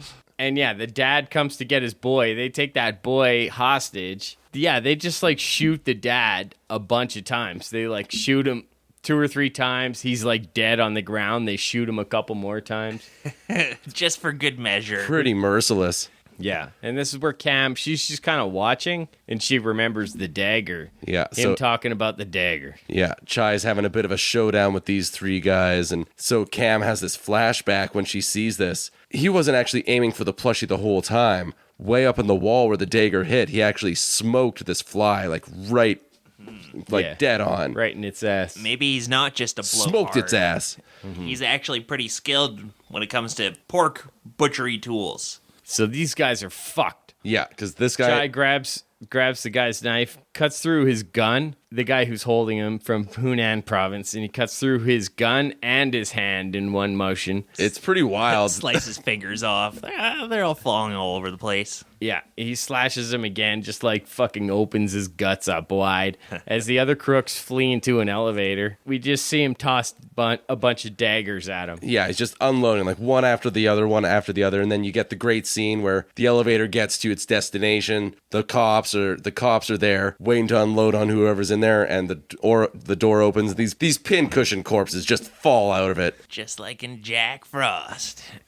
In that scene, though, I liked how you could see posters for some movies. Speed was on there. Speed and Wolf. Oh, shit. With Jack Nicholson. I'm a werewolf. Hey, I'm a sexy wolf. It's me. I'm a werewolf now. Why don't you come over to my place on a full moon? I'm a real animal. Me and Harry Dean Stanton are getting naked. We're going to make love to you. This is where she goes and has another toilet meeting. And she's like, I'm not sure I can kill him. I think he's a pretty good guy. And the man with the golden gun's like, he's a beast. Look, he raped all these girls and women. He just has a bunch of pictures of... He's like, girls, so little. And pregnant women, so big. Do it for me and for the public. We'll mostly do it for the public. So she's still convinced that he's a bad guy now, and now Chai comes in, and basically he feels so bad about this kid who's now orphaned. So he's like, you have money, you have $500, why don't you give it to this kid? Because he's going to get $500 for completing this mission. So he kind of like guilts her out of giving away her money to pay off this kid, and just pisses her off some more because now she's out of money. And yeah, she's in a towel, and he just walks into the bathroom. Yeah. And he's dressed like Hugh Hefner. He's got like his pajamas open. He's smoking a pipe. It's a fun like rat-a-tat dialogue scene. Like again, like the Martin and Lewis flirting with whoever. It's a good back and forth, and it somehow ends with her giving him $500. Yeah, it's like, like you've got $500. Well, let's give it to the kid, and I'll pay you back. What are you going to pay me back with? I'll get $500 for completing this mission. So now she's like, if she doesn't kill this guy, if she kills this guy, she's going to be out $500, so she's just compromised. Okay, so they're working on the mission, which is a big red herring, where they're going to send Stephen Chow's character to take out this guy who's just a nobody, basically. He's just some rich asshole. They want to frame him for the murder, right? Yeah, so they're sending him into his place. He's got to infiltrate a party. And how are you going to get into this swanky-ass party? Well, you have a giant spring-loaded square that you stand on. He's got another gadget, but... He tells Cam before he goes that he's going to fetch her some white roses, and she's like, oh, maybe I don't want to kill this guy. He also tells her, like, her whole thing is that her mother was a traitor to the nation or something, and so she has to work for the government to regain the honor of her family. And he tells her, he's like, I know your mother was a traitor. Sorry, I have no questions. All that stuff was kind of lost on me, being a foreigner. A lot of the subtlety kind of glazed over my foreign eyes. Just whizzed right past it, but I still had a great time watching this movie. Yeah, so he stands on that briefcase, and he's like, this is the magic box, and spring-loaded. And she's like, I have a key into the house, you know? Like, no, this will be fine. I'll use my magic box. So he launches up and he just flies right into a wall because he's got it aimed in the wrong direction. Yeah. And every time he launches himself, he goes, magic box! Oh, yeah. Like the first time he just launches straight up in the air 100 meters and then lands exactly where he was. Right. Then he smashes in a wall. And eventually they get it figured out. They position him correctly and calibrate the thing. So he makes it into the party. And it's a happening place. It's a pool party. There's people in bikinis. There's babes in bikinis. There's all kinds of women there, not just Chinese women. Yeah, and he's kind of having a hard time getting his bearings straight because he's so distracted by all the babes. Yeah, he's a big pussy hound. Well, the girl's up there, like, watching the whole thing unfold through the sniper rifle, and she's like, what's it like in there? And he's looking at a beautiful girl in a bikini, and he's like, oh, the people in here are normal looking, but they're very nice. They're very polite people. Yeah, she's just getting ready to snipe his ass out after he incriminates himself in his own crime. Yeah, he sits down and plays a piano, and she kind of hesitates, and he's got the cigarette hanging from his mouth. Oh, well, before this happens, he finds the guy that he's supposed to spy on, and he's got another useless gadget. He's got this wireless he's got this like transmitter so he can like pick up phone calls and conversations, but it doesn't work worth a damn. So I have to tunnel beneath the target. Target's acquired. I have to tunnel beneath him to get the message sent in. Yeah, hold tight. This will take a couple minutes. So now he moseys over to the piano because that's all shot, and he's taking up her dare or whatever, where he sings Jackie Chung. I don't know. He puts on a virtuoso performance. He's like a regular Doc Shirley in this scene. Yeah, he moves. The entire party stops and watches him. He practically moves Cam to tears. Everybody's impressed with this guy's skill at the piano. Yeah. And he's talking to her on his headset after. He's like, "What do you think? Like Jackie Chung or not?" And she's like, normal." Yeah, It was okay. Now shit really starts popping off. He gets ambushed by one of the party babes. She's got like a pink cocktail dress. It turns into like a brawl. There's people fighting, and Cam is like shooting down at them. And then we see this guy kind of like skulking across the rooftops. Yeah, she's kind of kissing him. He's somewhat distracted, but he's not that distracted because he's watching and he sees this fucking big freak in the moonlight. Yeah, his big shadow coming. He like rips up an antenna on top of the roof and uses it as a javelin and like throws it down at him. And yeah, he's kind of this movie's Jaws. Totally. Like he's got a weird mouthful of crushing teeth. Yeah, and he's got a like super metal strong, hands. giant guy with metal teeth. I'd say it's pretty safe to say he's the Jaws. yeah, he's metal all over. Everybody's under heavy fire now. Now it's like really on. Cam's trying to take Chai out. She's shooting at him, and while this is happening, he's talking on the radio. He's like, "This assassin, they've got me in their sights. They're a really good shot. Wow, they're not letting up," and just kind of like saying that he's in real trouble, and she's just like behind the gun the entire time. Yeah, she's just blasting him. It's very dangerous in here. I don't know where the killers are. Finally, she shoots him several times in the chest and once or twice in the leg. She just kind of runs back to the car, and she's all upset. She's crying. She's like, "Oh no, I finally killed him," and then like 2 seconds later, he jumps in. Yeah, he crawls into the vehicle. He's like, "Oh, they managed to get me, but I'm still okay." And Like, how did you survive? And he has a bulletproof vest on, but they got me in the leg. Yeah, it wasn't wearing my bulletproof trousers. Yeah. big mistake. And then he pulls out the white roses that he had picked for her, just like he promised. He's a smoothie. And they're all splattered with his own blood. It's so beautiful and symbolic. Yeah, that's just enough to win her over. Now they're going to try to get away and get back to the hotel so they can patch him up. But this Jaws motherfucker is there, and he starts lifting the car up, which is what Jaws does in The Spy Who Loved Me. It's a great scene where he's just like, they're trying to get away, and Jaws is like lifting the car up. He's so menacing in that. Hey, Happy, you're 9 iron. Pretty much, yeah. I'll see you in the parking lot. Mr. Gilmore made this shot not 2 hours ago. It's impossible. No one It can make landed on Frankenstein's fat foot. They get out, so now they're back in the hotel. They've got to get this bullet out, so he hands her a hammer. And He's like, "See the bullet?" And she's like, "The black one? No, that's trash." She's like, "The white one? No, that's bone. The silver one is bullet." And he's got mostly, it looks like a bunch of his butcher's tools that have to be used to dig these bullets out of him. So Yeah. she can't use his big butcher knife because that's like a special butcher knife. Big fucking yeah, carving. she like hands him another knife to like cut it open more so they can get at it. And it's just like, Yeah, eventually he's handing her like a hammer and a screwdriver, and Yeah. he's like, chisel it out. you just hear this chiseling sound effect the whole time. And Blood's gushing. as distraction, he's like, I need to put on this movie to distract me. Yeah, as anesthetic. Yeah, and it's a blue movie, they call it. We might call it a porno here. A podcast. We might call it a podcast. a pinku. Yeah, it's a porno tape. And he can't take his eyes off it, and she's just all distracted by it, and Yeah. just hear the chiseling away the whole time. Yeah. Tick, tick, tick, tick, tick. This lady's coming really hard on the tape. She can't fucking get over it. Yeah, he's like, "Ask me some questions so I don't fall asleep. I'm afraid if I fall asleep, I won't wake up. What's your name?" And he's like, "You can ask me harder questions." And then she goes, "Okay, so a farm has 3 times as many sheep as ducks, but there are 7 fewer ducks as chickens. And how How many legs are there on the farm, or something like that? one of those really complicated riddles." And while this is happening, of course, she hits a blood vessel and just starts spurting blood out while she's doing this, and it's just a whole bloody affair. It's a beautiful moment. But then they get the bullet out, put some gunpowder in the wound, and then they cauterize it with gunpowder. Oh, yeah. Hell yeah. That's always badass when that Always happens. want to do that. That's a nice move. Well, after the show. We're going to cauterize each other. That's how we're going Again. to make content. And it's not going to be like the time we yelled at each other. This is going to be a little different. Man, I wish that didn't turn out to be a passing trend. Clean knives this time.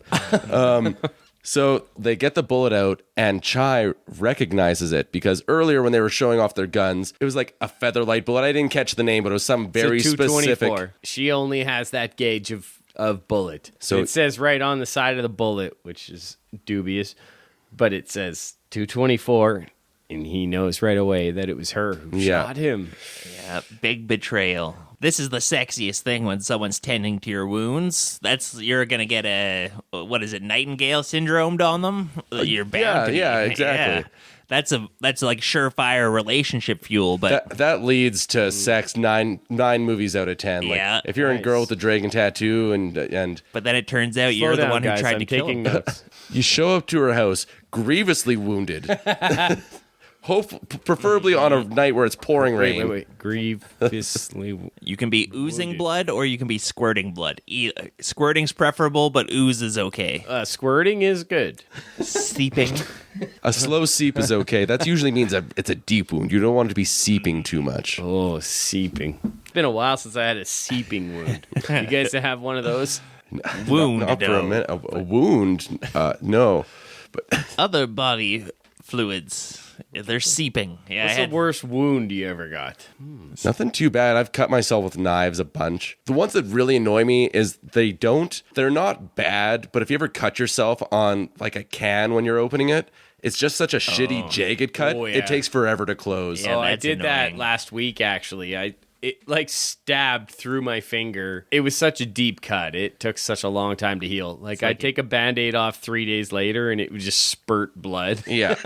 Like what the fuck? I fucking hate wearing Band-Aids on my fingers too, because like they get wet, they fall off, they're just gross. Like you look at them after half a day wearing them, they're just black from just living your life. Yeah. I was like trying to play guitar and I didn't notice after a while and I just had blood all over the strings of my guitar the other day. Or like a real so- Bryan Adams. Yeah. Just playing until my fingers bled. That's badass.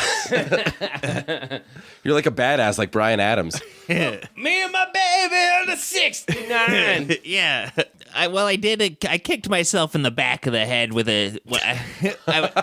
Impressive. I was wearing a By pair four? of skis and I was skiing and I slipped and I ended up needing 6 stitches. That was probably my bloodiest mess that I've made. I've broken ribs and stuff on a snowboard, but externally. Anyway. Yeah. Pretty severe injury. Yeah. I've got lots of scrapes and just like stuff like that, but not really any big gashes.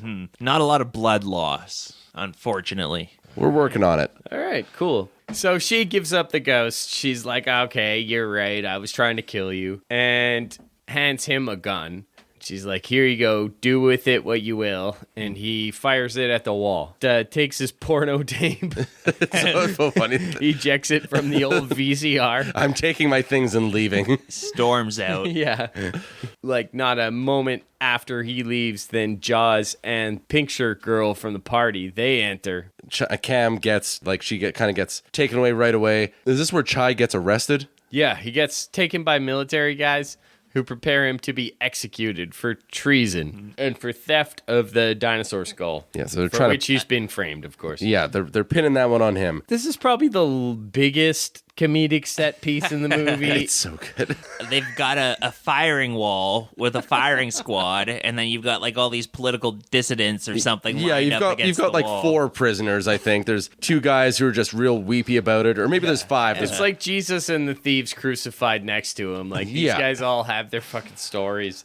They march Chai up to it. He, unbeknownst to him, he's gonna get executed. They're like, actually, you're getting executed today too. And he comes up with an excuse for why he can't be executed. And one of the dissidents against the shooting wall does the excuse better, but they still shoot him. Yeah. It's Yeah. a back and forth like that. Yeah, Chai's like, you can't execute me. I know Commissioner Chan. And then the next guy's like, I know Commissioner Chan too. He's actually my father. And, and they're just like pissing their pants and begging for their lives. And then they just shoot him a million times. And the next prisoner, he's like, you can't kill me. I cannot be killed. I'm a martial arts hero. So yeah, like as this is happening, Chai's like, he's like, oh, I gotta get out of here. So he's like digging his foot into the sand. He's gonna plan to like kick some sand into some dirt into these people's eyes. And then like, the next guy said like 30 years of my training is finally gonna have a use. And he's doing the same thing. He kicks sand all over these guys' faces. And yeah, this martial arts guy, like he breaks the ground. Yeah. And his hands are bound, and he like spins up into the air like a wuxia. He starts flying away, and Chai is just like flabbergasted that this is happening. And as he's flying away, a rocket just comes out of nowhere, blows him into 1,000 pieces. Yeah, you see the dummy fucking fall down on the ground on fire. And there's this soldier like holding an RPG, just like super proud of himself that he got the guy. He got him. It's so funny. So Chai is the only one left. They've executed all the other prisoners. Yeah. We go to kind of where the climax is, where the dinosaur skull is, and they're bringing Cam in here. It's a showdown with the man in the golden gun, not in his armor right now, mind you. Everybody's at this warehouse. It's all the bad guys, all the good guys, it's like they're gearing up for something here. Jaws and the bad girl from the party, they're kind of against the man with the golden gun, right? Yeah, they're facing off against him. They're hoping to have some leverage. That guy just fucking shoots his gun and he blows off Jaws' arm. And then the girl from the party, she has like kind of like fembot brassiere. Yeah, on. she's got like a machine gun bra type thing. Well, it's like metal boobies, and then the nipples pop out about 12 inches, and then they shoot flamethrowers. Yeah, it's a flamethrower bra. She goes to ignite her flamethrower boobies, and they're not going off. And she's like, "Oh, there's something wrong." Yeah, Jaws is like, "Oh, sorry, I used all the gas last night."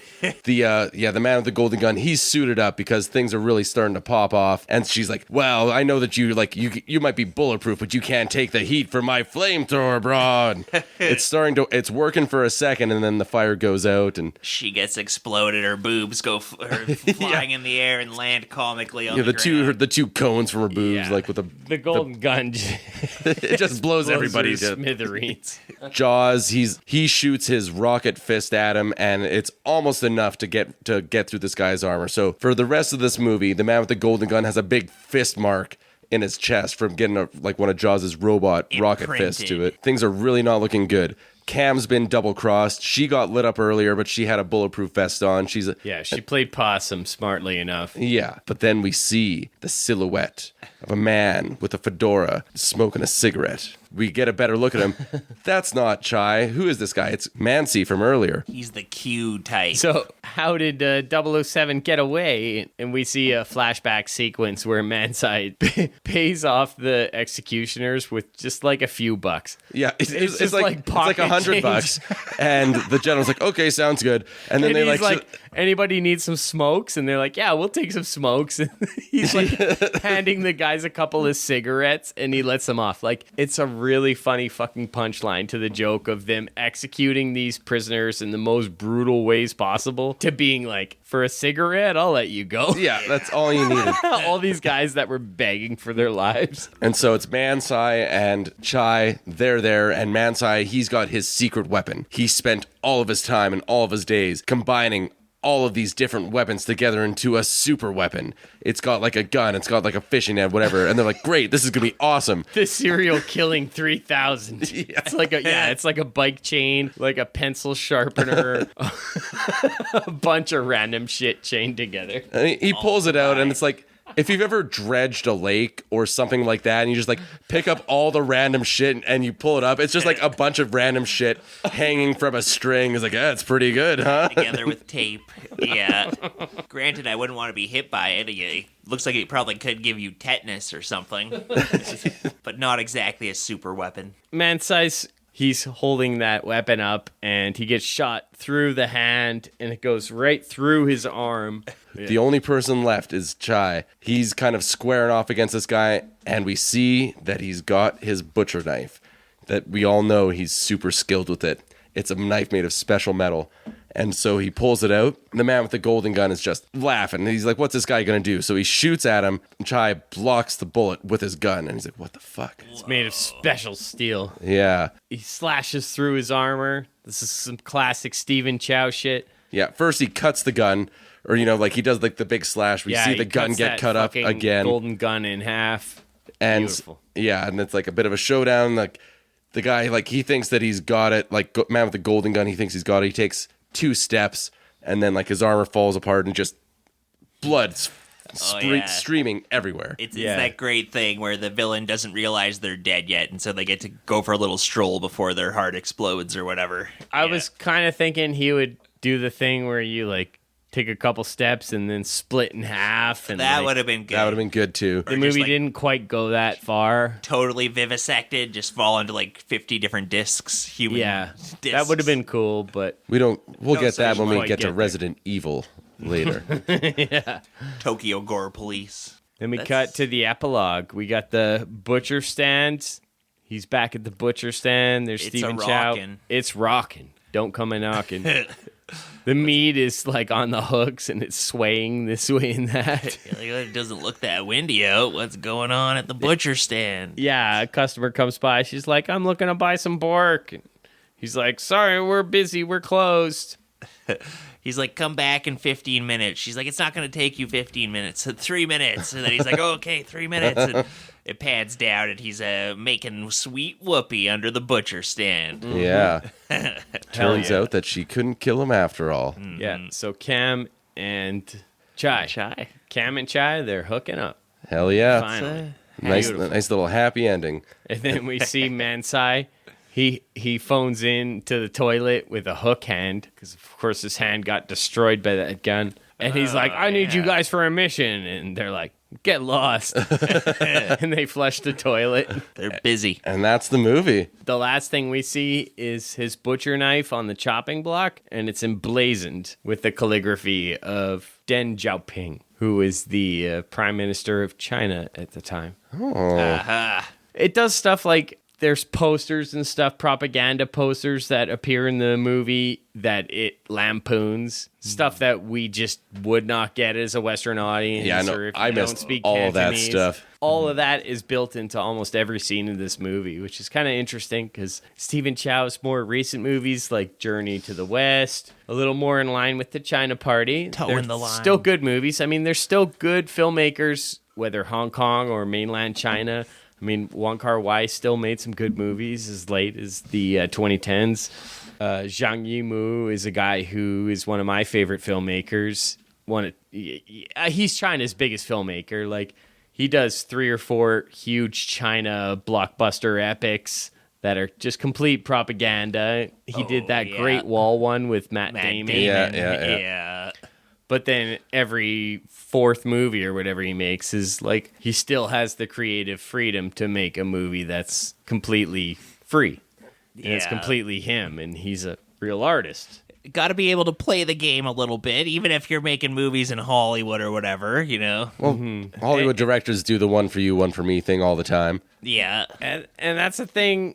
It's so easy to look at Chinese propaganda films and criticize them, but it's not much different here in the West. I mean, the United States, it's the most heavily propagandized place on earth. Like, we talked about Rambo already on this podcast. Yeah. Like, that's a pretty clear-cut example that's, pushing 30 years old. Full-on propaganda. Or Top Gun or what have you. And it's wild to be nostalgic for a time where Hong Kong was under British rule, under a colonialist rule, but what it is as filmmakers, this is those people that grew up in the Hong Kong of that time. They have a different outlook on it, and it's really interesting. Yeah. Yeah, I was watching a video about Jackie Chan the other day. Apparently, he's like hated by kind of freak Hong Kong people because he's gone full circle. He also had, I guess, some light. I don't think he was ever a heavy political figure, but he would have some anti-mainland China, or main government China messages in his early movies, but now he's kind of bitten that poison apple and swallowed it whole. Oh yeah, he's super pro-China now. Yeah. Which, whatever. I don't have necessarily a negative or positive opinion on China, but Drunken Masters. Still I don't good. like creative.